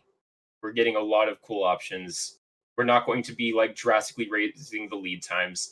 and it's competitive, right? If one starts dropping the ball and the other two are picking it up, probably going to see more sets running in those. So I think everyone's kind of winning here right now in that regard. And that's pretty cool. But guys, if you have questions for us, by all means, ask away. Mr. Dededecline's here. We're still going to be talking about keyboards. We can talk if you want to ask about streaming as well. I know all three of us enjoy talking about streaming. So, and if you got boards coming in, let us know what boards you're typing on right now. You know, we brought this up before stream. You have you're a little cramped on desk space right now. For someone who uses boards that don't typically take up a lot of space. From what I hear, you're looking at a couple different keycaps. Yeah, it's not all of them that don't take up a lot of key space. Right in front, literally the first board in front of me here, I have the absolute unit. I'm going to show this one off. This is the Kokwa. This thing is 9.5 pounds. Holy shit! It is the chonkiest boy. It's gorgeous though. And this, I asked. I'm pretty sure in y'all's Discord server actually, I was like, "Hey guys, how do y'all polish your brass weights?" And I got bullied. I got bullied hard. Everyone said, "You are going to let that tarnish. Darn it! You're going to let that thing age gracefully." And I took their advice. It was good advice. It looks really nice. That it's true. Most of these are much smaller. I actually got to give a shout out to Abek because SA Sunday Morning just came in, and that set looks like absolute fire. Very happy. That looks sick. Yeah. If you guys, by the way, guys, if you have questions, please at Mex on deck so we can find them. Ooh, so. Big Earn has a liminal showing up tomorrow. That is a very cool 40%. That's a great. We were talking about like 40s boards that are great entry boards, like the Nightmare. The liminal is another one that I think is absolutely fantastic. Super budget friendly with like all the keys you need except the numero. Well, you don't need the numero, but that's a great one for that reason. And why couldn't you game on your boards until you got the Vagabond? Look, there are some things that numbers are very helpful for, and that's one of them. The Vanagon, thanks to the Van Man, I can finally do that. Looks fantastic. Dude, that's such a clean build. It's just so I love that board. It looks so great. I'm super happy with it. And actually, so I ordered an Equinox, and then I ordered another one because it was in the color I really wanted. And I gave the first one to my wife, who very quickly learned she could not use an Equinox.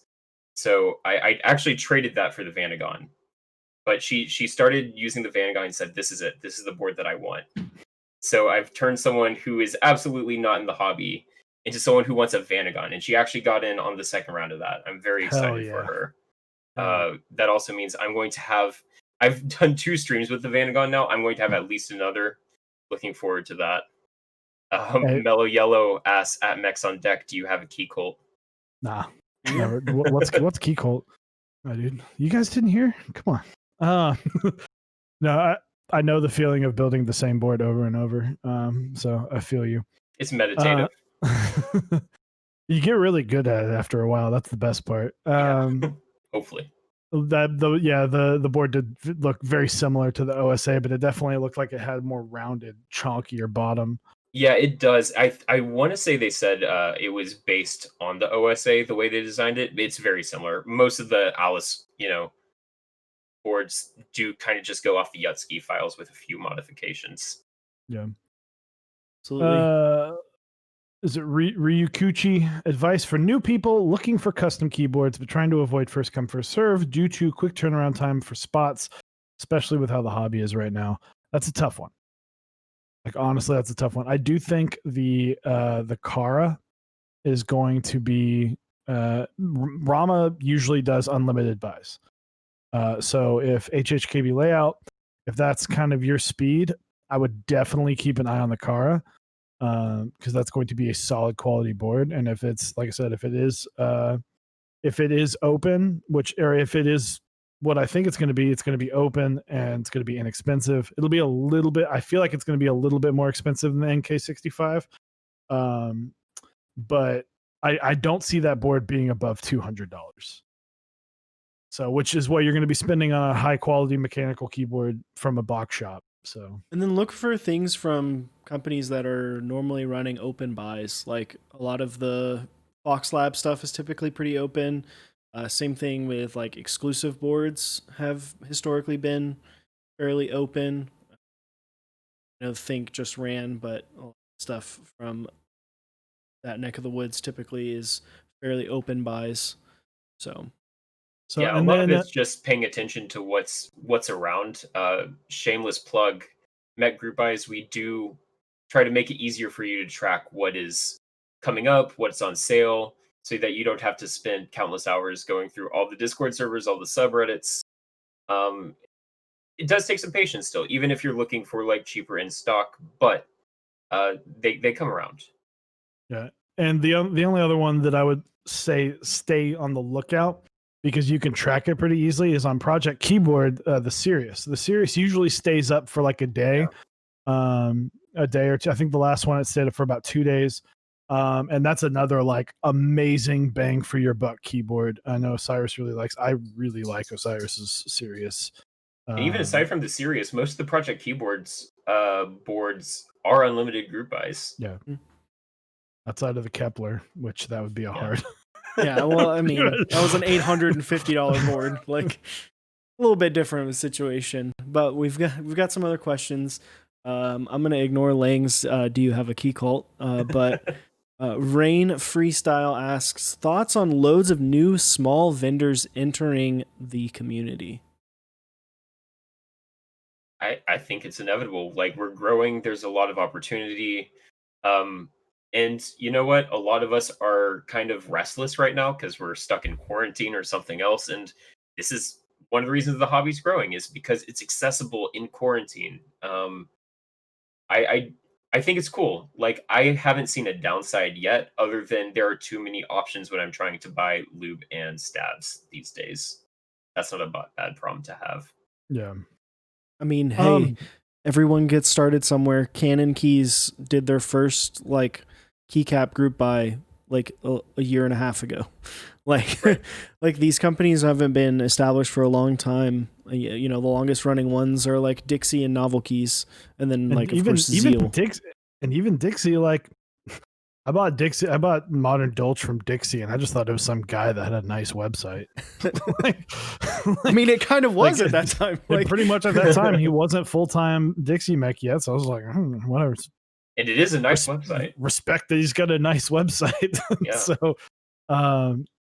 the more, I like to say the more the merrier. The one thing I'd be worried about is too many vendors trying to run GMK sets at the same time, because that's already an issue we have. But more boards. If you're a vendor that's like, I want to make boards, more power to you. Good luck. Fuck yeah. What do you let's see? What? Oh, sorry, you got. I was gonna say, what do you think of keyboards with standoff plates instead of cases? I think this. So standoff case, kind of like the Discipline 65, Right. where it's a PCB that's screwed into like a base, basically. I really like the Discipline 65. It's the layout was not for me. It was a 2U backspace and 65%, but it felt really good. It felt really nice. It sounded really good. It had the one that I built had blueberries. I absolutely am not against it. There's a lot of things. The other thing too is there are a lot of things that I like, but just because I like it doesn't necessarily mean I would buy it. Right. Because I am trying to, I'm trying to hone in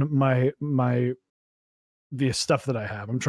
I went wide and then I got small again, and then I went wide again. I'm trying to go into like, what do I use? What do I absolutely love the most? Because there's some things that I just. What we're saying is Chewy has a problem. That's fair. What we're saying is he's managing his hoarding problem. He's doing a good job of it. I'm doing. I'm trying. I'm trying. All right, I'm trying. But Decline. Those are great sets. Like I was talking about the Kibio stuff. That's what a lot of that is you've got standoffs, you've got a bottom plate, you've got a top plate, and like it doesn't compete with a high-end board. It's definitely not the same. But if you want something on a budget that honestly looks okay and sounds pretty good, it's a great option. Yeah, I was gonna say that you were like the best person to answer this because that 40s, the sub 60 is where a ton of people doing things like that live. Like, Yeah, so much DIY there. so many options for boards like that. We're starting to see it a little bit more with above 60 and above. But man, the 40s community and like the stuff that they come out with is just so insane.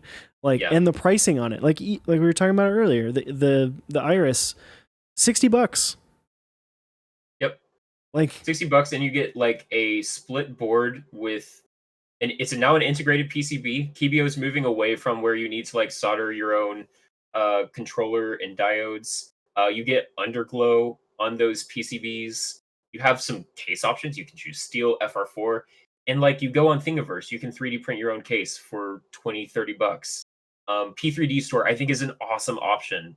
P3D Store and WorldSpawn both offer really great like DIY cases that look really nice at like a super affordable price point.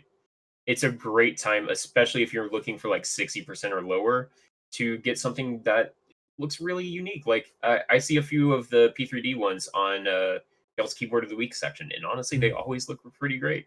dude, P3D is killing it. They are Yeah. killing it. We have an interesting question from Mellow Yellow. How do you vet a group buy with all the new people running them and not get ripped off? What are the warning signs, etc.? I know Chewy and myself have been in this situation. I'm not sure about you, but I've been fortunate. I like see warning signs, but I'll let y'all go first since y'all have more firsthand experience. I think if you are looking into a group buy, especially if you're newer, I would try to steer clear of buying things from people who are running it the first time and they're not someone who's already prevalent in the community. Whether or not that's like an instant sign if someone's going to be a ripoff or it's going to take forever or it's going to have issues, that's not 100% of the that's not the case 100% of the time, but that's one of those things. A lot of times what'll happen historically is someone gets into the community, they get really excited about designing a keyboard, they design one, they don't realize how difficult the actual process of manufacturing is, and they don't have all their ducks in a row, they get overwhelmed, and then it just spirals, and then all of a sudden you have a 2-year group buy. I think that's a good point that a lot of people don't think about is it's not always malicious. It's not always like an intentional scam. A lot of the time it's someone who just gets in over their head and doesn't know what to do about it. Yep. So sometimes it's debatable. We've seen ones, I think Liminal kind of falls under that, Wood Keys kind of falls under that, where it's like to an extent they were malicious, but it's definitely started with the intention of fulfilling group buys and having cool products. I also think that what some people are conflating is first time designer versus new to the hobby. The new to the hobby is such a red flag. Like Yeah. this person started looking at stuff 2 weeks ago and they've got renders for their keyboard design. Like they probably need to slow down, realize that this is a lot of work and a lot of responsibility. But there are people who have been in the community for a while. They've thought about this for a bit. They've been slow to it, but now they're finally releasing their first board. That I'm far more inclined to support that. And look at who's around that board and who's around the design right. of it. Because if they're getting people working with them and they're getting help from more notable people and those people are willing to be involved with that process, there's a little bit more of a grain of like trust in that. But I would say if you want the full, like, I can be sure that this will deliver and it will be good, going with a bigger vendor, whether it's Canon Keys, Dixie Mech, Novel Keys, Project Keyboard, those are going to be, or any big name, those are going to be your best bets in getting something faster and that will be high quality because their entire name is behind it. Like every time something bad happens in a group buy, whether it's a keycap set or a board, the vendors get tons of shit for it right? Like it looks really bad on them, whether or not they had anything to do with it. It looks really bad on them, and they want to make sure it comes out great. And the designers will get it too, whether they like keyboard group by goes south. The PCB designer will get angry mail about it, whether it's remotely related to them or not. I will say it is pretty funny when you get geek hack threads that say like this board will come with a Wilbur PCB, and Wilbur shows up and says no, Yes. no. So that was going to be my first your first red flag is if they say it's coming with a Wilbur PCB and Wilbur comes in and says, "What the fuck are you talking about?" Red flag. Do they have a proto? Yeah. If they don't have a proto, fucking doesn't matter how much you love it. If they don't have a proto and they're a first time runner, don't do it. Even if they say we'll try to have a proto like halfway through production, before you take people's money, you got to have the proto. It's gonna be rough. If it's someone that's been in the community for a while, or you know them, or you know enough about them, or whatever, then use your best judgment. But if you don't know them at all, and they're like, yeah, it's my first group buy, and I'm doing, and then the other thing, first time group buy, unlimited group buy, avoid that shit. Avoid that like the plague, because there's a huge 20 boards. I did a group buy for 20 boards. That was a lot of space that took up. That's something that is a lot. That's something a lot of people don't really think about, is like how much space this stuff takes up. So just those are your red flags. Yeah. Do y'all mind if we answer Bigger's question next? I really like it. Yeah. Your opinions on small, less than 200 unit premium group buy flipping. Should we be looking to prevent? Are you in favor of blacklisting serial numbers or something else? Thoughts? I think 200's a big number. I think 200's enough to where it's kind of like, who cares that it gets in the buy. I guess it, obviously it depends on the board. It's all use cases. I've always said, if you want to flip it after you've built it and used it and you're like, I don't like it, whatever, get your money. Like, I get it. But if you're just buying it to flip, that's where you start going, maybe we blacklist that email. Maybe we serialize numbers. The issue with serial numbers is people will start then trading, and then it's like, oh, I've got a lower number, so now my lower numbered serial board is, I've got the number 3, and then like, that board suddenly becomes more valuable to somebody else for another reason. That serial numbers get a little tricky, but we also get into the situation where we have like gun collectors. We've got shaved off serial numbers selling an unmarked Satisfaction 75. Yeah, so you're not going to be able to prevent it. You might be able to blacklist people. You might be able to do what you can, but at the end of the day, at 200, like 40 to 20 to 40, that can be a bit rough. But if someone's gonna just immediately flip your board, like, I mean, you can be mad, but you just it's one of those things. I thought that serial numbers would be a good solution to the problem. I still think it could be better than nothing, but it's not. It's not like a instant solution. It's not going to fix everything. And it's one of those things, though, that the aftermarket being open and being like a free market is almost a necessity for the continual growth of the hobby, right? If boards are just being continually made and they're not worth, not now saying like flip prices like the 4 to 5 times is a little bit excessive, but if they're not worth a more on the aftermarket, then there's not really as much of an incentive to continue to push forward, I feel like, because then you're just going to start seeing the same people trading over and over again, and you're going to see the same boards circulating over and over again, and there's not going to be as much of a push. Group buys won't be needing to be bigger and more plentiful, because people can just turn to the aftermarket and say, well, I could just buy this board from 2 years ago for the same price as this board that's running right now, and it's pretty much the same. We don't want that to happen. I think something that I've seen discussed a lot lately is like we're probably going to see an emergence of far more private group buys because of the current, flip prices. And private buys gives you a level of trust and a level of, the person buying or selling depending on which side of the table you're at. And I think that's pretty reasonable. Like, I've started working on my first board design, and someone asked me, like, hey, those of us who like knew about it from the get-go, we're really excited. Like, are we going to get a decent shot? And honestly, yeah, I'll probably reserve some slots for the people that I know have been excited about this since day one. That seems reasonable to me. Yeah.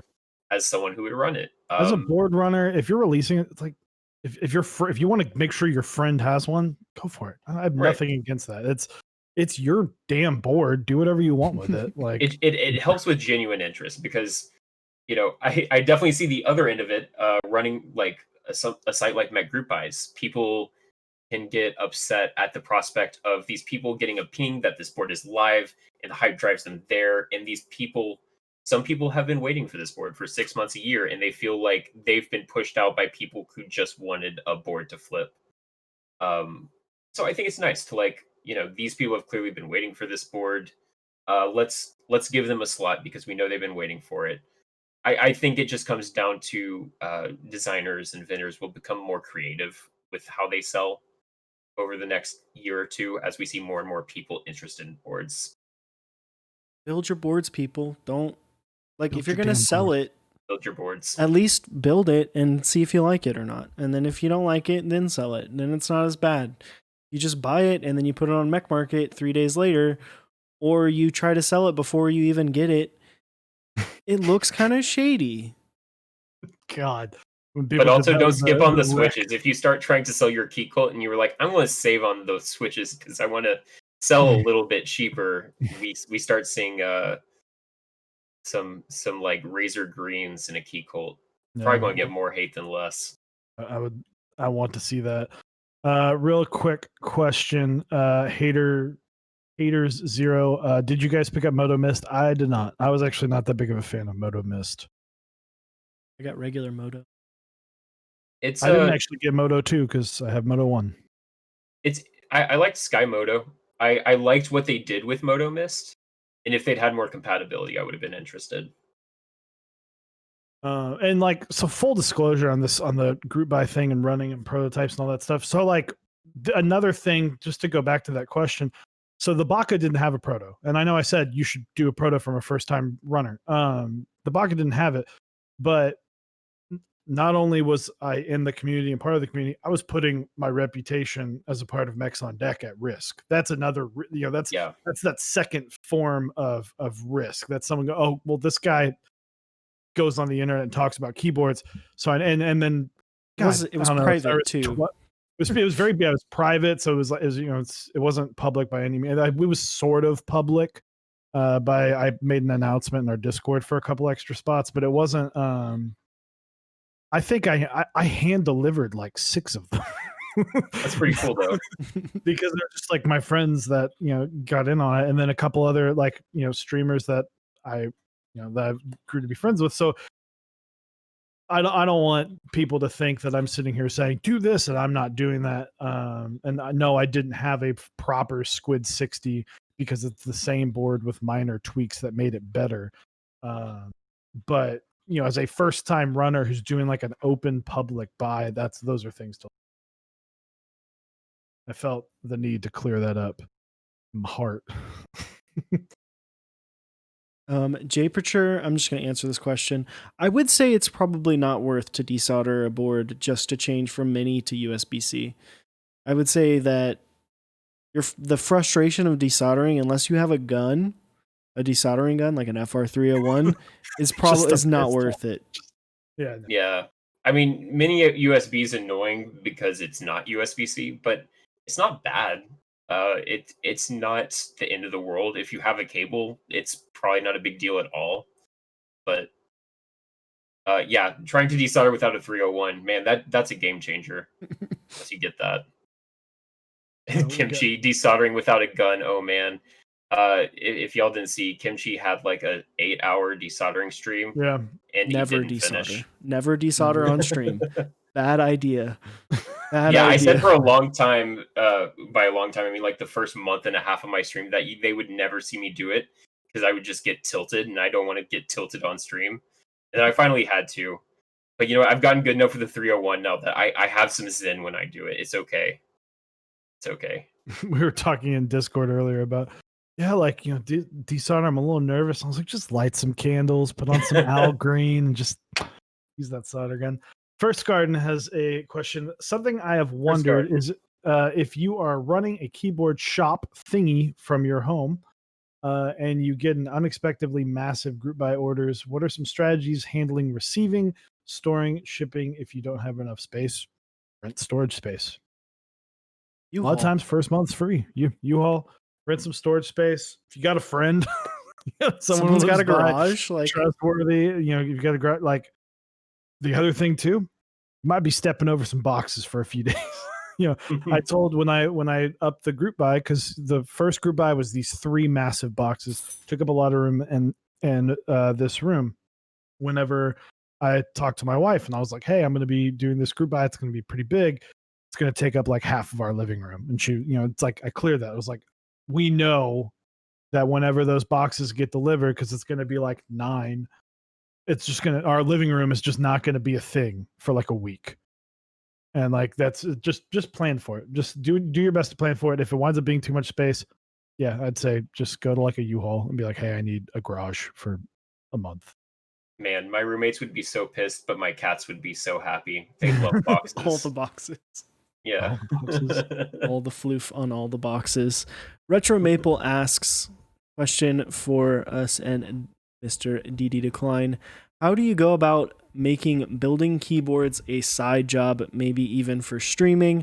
I have like 3 friends who got me to build their keyboards for them. Well, so I'm not currently like, it's weird to call it a side job because I'm not like spending money on it now that I have the streaming set up, but I'm not really making money. That's not really why I got into it. I do think you probably have to start at least where I started, which is getting, documenting that you can build boards well. If you're if you come out of nowhere and say, "I'll build your keyboard, give me money," you might not get so many bites. Once you have like some great solder samples, people can vouch for you. It builds up a lot, and like I think I do a pretty good job building. But the reason Apiary can do what she does, gets a lot of orders, charges what she charges, is because she does an absolutely phenomenal job. I've actually in the past had her build a board for me, and I was mind blown by the quality behind it.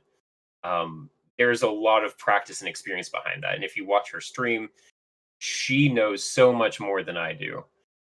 So, getting to that point takes practice, and it's not the kind of thing that'll probably be profitable off the bat. But making a name for yourself, taking on some, lower cost or free commissions at the beginning will go a long way, probably. Yeah, you said get your resume up, get those boards in, build some free. You're gonna have to build some free boards. You're gonna have to lube some switches for free, which I'm sorry, like up front. I'm sorry. Osiris and I never really intended, like obviously we'd fucking love to do this full time, but as of right now, that's not something that we do. It's a fun job. We do make some money. Most of that money goes, I'd say 99% of the money that we make goes either right back into the stream or buying a keyboard or buying stuff for giveaways. Like we never thought of this of like, we're going to get rich. Like we're just going to make so much money off this. We're just going to be eating all these fancy, like, no, we use the money to travel to group to meetups, which we can't do right now. But don't think of it as this is how I'm going to make money. Think of it as maybe a way of like, ooh, I can do this to maybe fund my hobby. Yeah, exactly. But that's the term that Osiris and I throw around all the time. Fund the hobby. Have the hobby. Fund the hobby. And that was like the goal that I realistically wanted to get at, was like, if I can get to the point where what I'm doing funds the boards I'm building for myself, then I'm going to be very happy about it. People have asked me, like, if you could, would you quit your job to do this full time? And the answer is absolutely. I don't love my job. I do love keyboards. However, that takes a lot. I don't know if I would ever get there. I'm not like killing myself to try to get there. If it happens, I'll be very happy. But realistically, if I can fund buying a board every couple months, I will be very, very happy anyway. Yeah, don't expect to make a ton of money. I was talking about this today with some people of like how crazy it is. Okay, so this is going to go back to a historic moment that happened today that will be remembered in gaming forever. Tim the Tap Man finally won a game of Fall Guys, and he had 300,000 people watching him, and then he instantly got gifted like 10,000 subs, which is a lot of money. That is more money than a lot of people make an entire year. He got gifted in like an hour. As far as like Twitch overall, like our channel is in the top 0.25%, and we're not even partnered. Yep. And we don't make an insane amount of money from this at all. We make basically about enough for each of us to buy like a key set. So don't think of it as a way to like make money. Do it because you love keyboards and that you're passionate about it, and that you want to share your experience and your knowledge and the things that you learn with a community of people. So I would say if you take that approach, it would be better. Do it because you love it. If you're trying to do it with the approach of trying to grow or make money, and that is your sole goal, you're going to be a little bit more upset. Whereas if you do something the way you want to and the way that makes you happy, you're going to make better content and make, it'll be reflected in the viewership that you get in return. Absolutely. You can't pretend to be happy about your stream for hours on end every week when you're really tilted that you're not making the big bucks yet. Yeah. That mask will fall. Jay Pacher asks, what do you use to mount your cameras? Looking for something that can support a Sony A7 but could easily be hideable. If I don't need it, I had a tripod on my desk for a few weeks, but it's not cutting it. I assume you're talking about your overhead camera. Honestly, I use the Elgato multi-mount. I think it's a fantastic, it's like $50 plus another $40 for the overhead. This is something that's supporting your very expensive camera. So don't cheap out on the thing that's holding up your expensive camera. And two, that's something that like I can just take the arm off in like 3 seconds and just pop it off and boom, I'm done. And it's out of the way. And we were actually talking about this earlier. I don't know if it was on stream or right at the beginning. I think it was. Yeah. But yeah, where it's just like it does feel weird that you have like this nice camera just hanging right above you in your day to day. So it's just I would suggest the Elgato. I'm cheating. I've got a wall behind my monitors, so I just screwed it in a wall mount, put one of those arms on there, and I'm good to go. Which is great because this desk is super wobbly. So that's something I fight just constantly. The other thing that I've seen a lot of people do that works really, really well if you're wanting to build up kind of like a little bit of a setup just on one thing, instead of using a multi-mount, is getting like an actual like monitor arm, because they have the single poles, and then you can take the arms, the attachment arms, you can actually take the ends off and retrofit them to have like camera mounts on the arm. So then that way you can use that, and then you can add multiple, like if you want to have one that's the like microphone, one that's the light.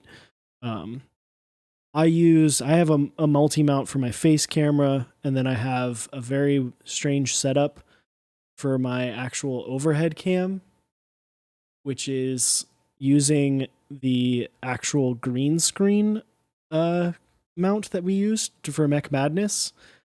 And then I have lights and my overhead camera mounting system mounted to that. So, yeah. I think my favorite, I saw a picture of Mentorly's setup, which is like she's got tripods on either ends of her desk and then a giant metal beam across it, and her camera hangs from the center of that. Very intense, but I mean, I'm sure it works very well. That's similar to what I have, but it's the beam is not above the desk. It's like behind it. Got it.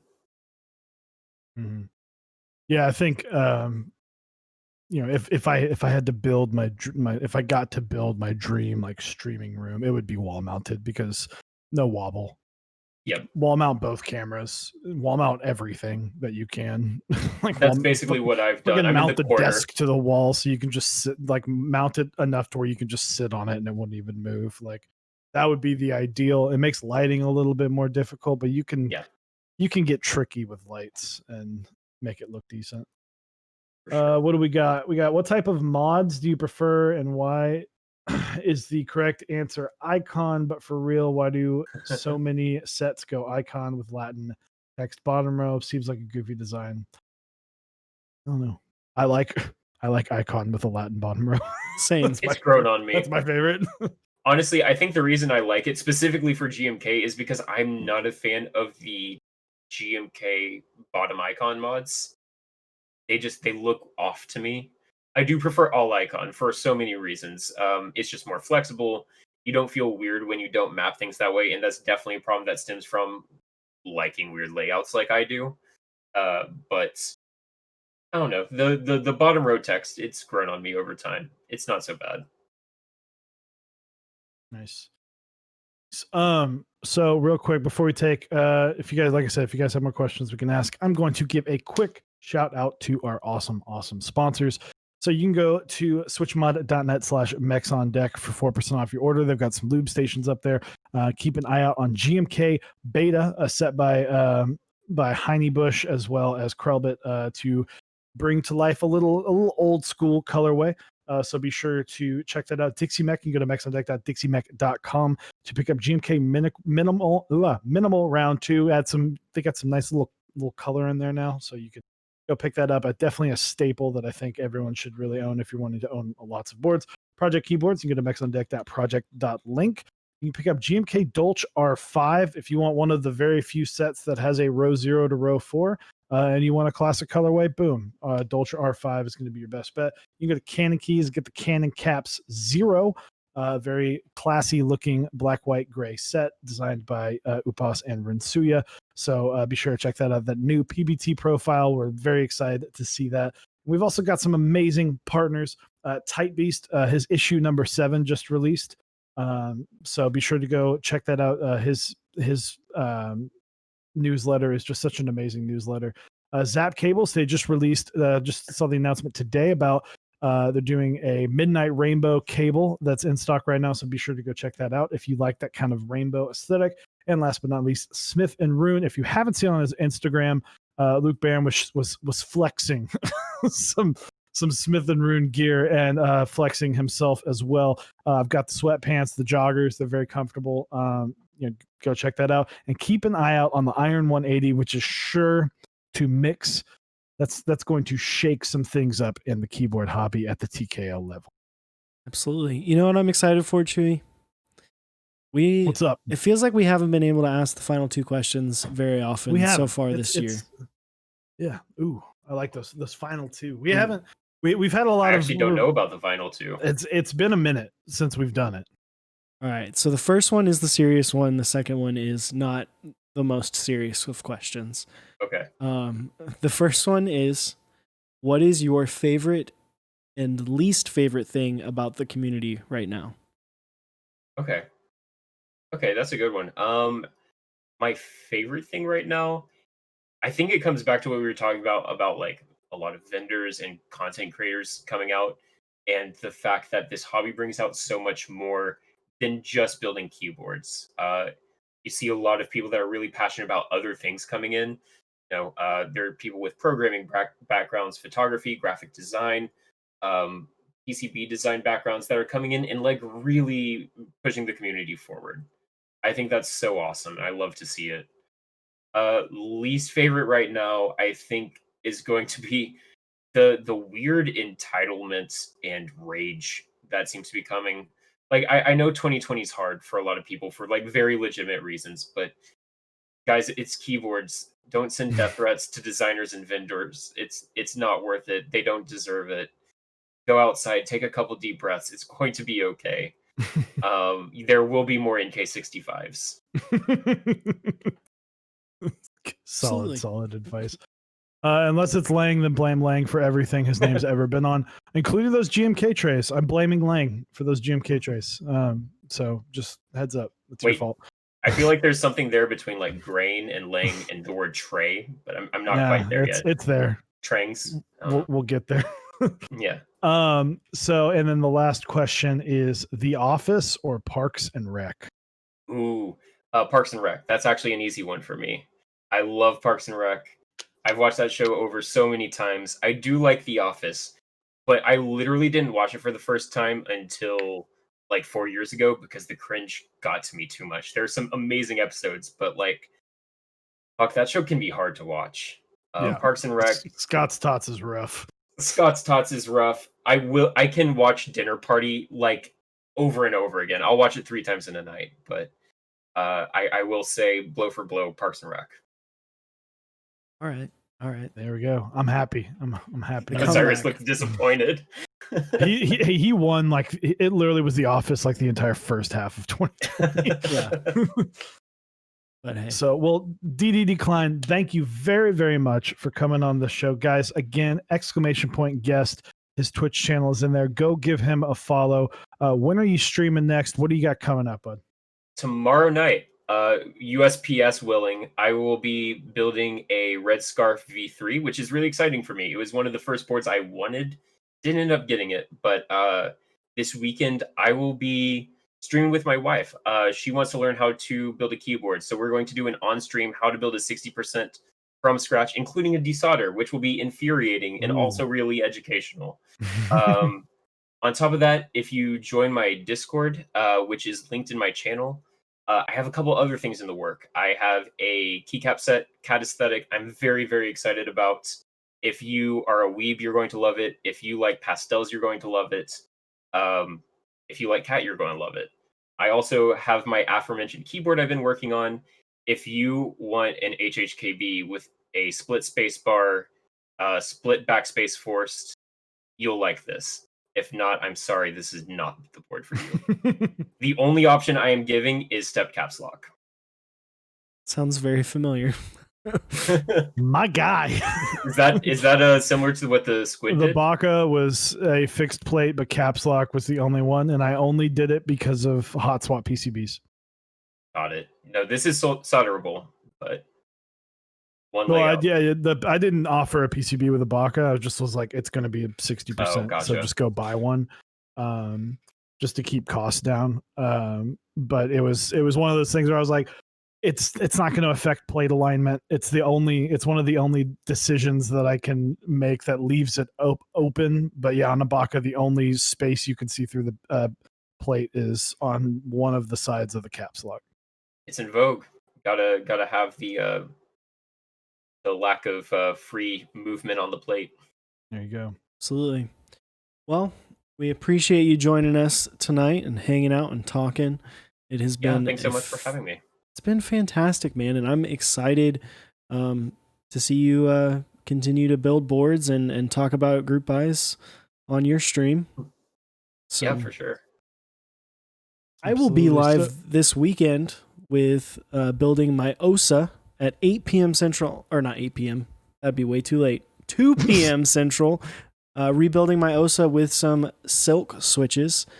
So that'll be a good time. So come hang out with me on Saturday. What you got, Chewy? I was just gonna say we haven't gotten a chance to raid this one in a hot minute. So we're gonna raid. We're gonna send it on over to Huey. Ooh, Huey's streaming right now. We haven't had that, but he's streaming with a good friend of ours. We've met him at in NorCal. I actually sat next to him and drank a lot and sang a lot of karaoke, like with our knees touching. So it was very intimate. So we're gonna go bother Mr. Huey and Neb. So we're gonna just go. Nice. I just posted a Walmart link that I posted to my wife, which is for. Could that be the raid message? Can we just send a Walmart? Yeah, you know what? Let's make that the raid message. Let's just Walmart.com, great value restaurant style chicken dip sauce. Let's just completely. Nebbers is on stream, yes, but yeah, let's throw that link on there, guys. Blast into the chat. So we're gonna raid Man of Interest. Oh, this is the Chick-fil-A sauce. I Yeah, can tell it's by the the Chick-fil-A URL. I'm such it's a the degenerate. Chick-fil-A sauce that they sell at Walmart, and we were doing groceries, and I was like, I want to try this, and so I copied and pasted it to her, and then of course I left that. So that's Incredible. professional streamers, guys.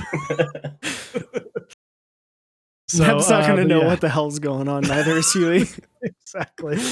I love it. I love it. So thank you guys very much. Dededecline, thank you for coming on. Thanks, guys. Bye, Switch Testers.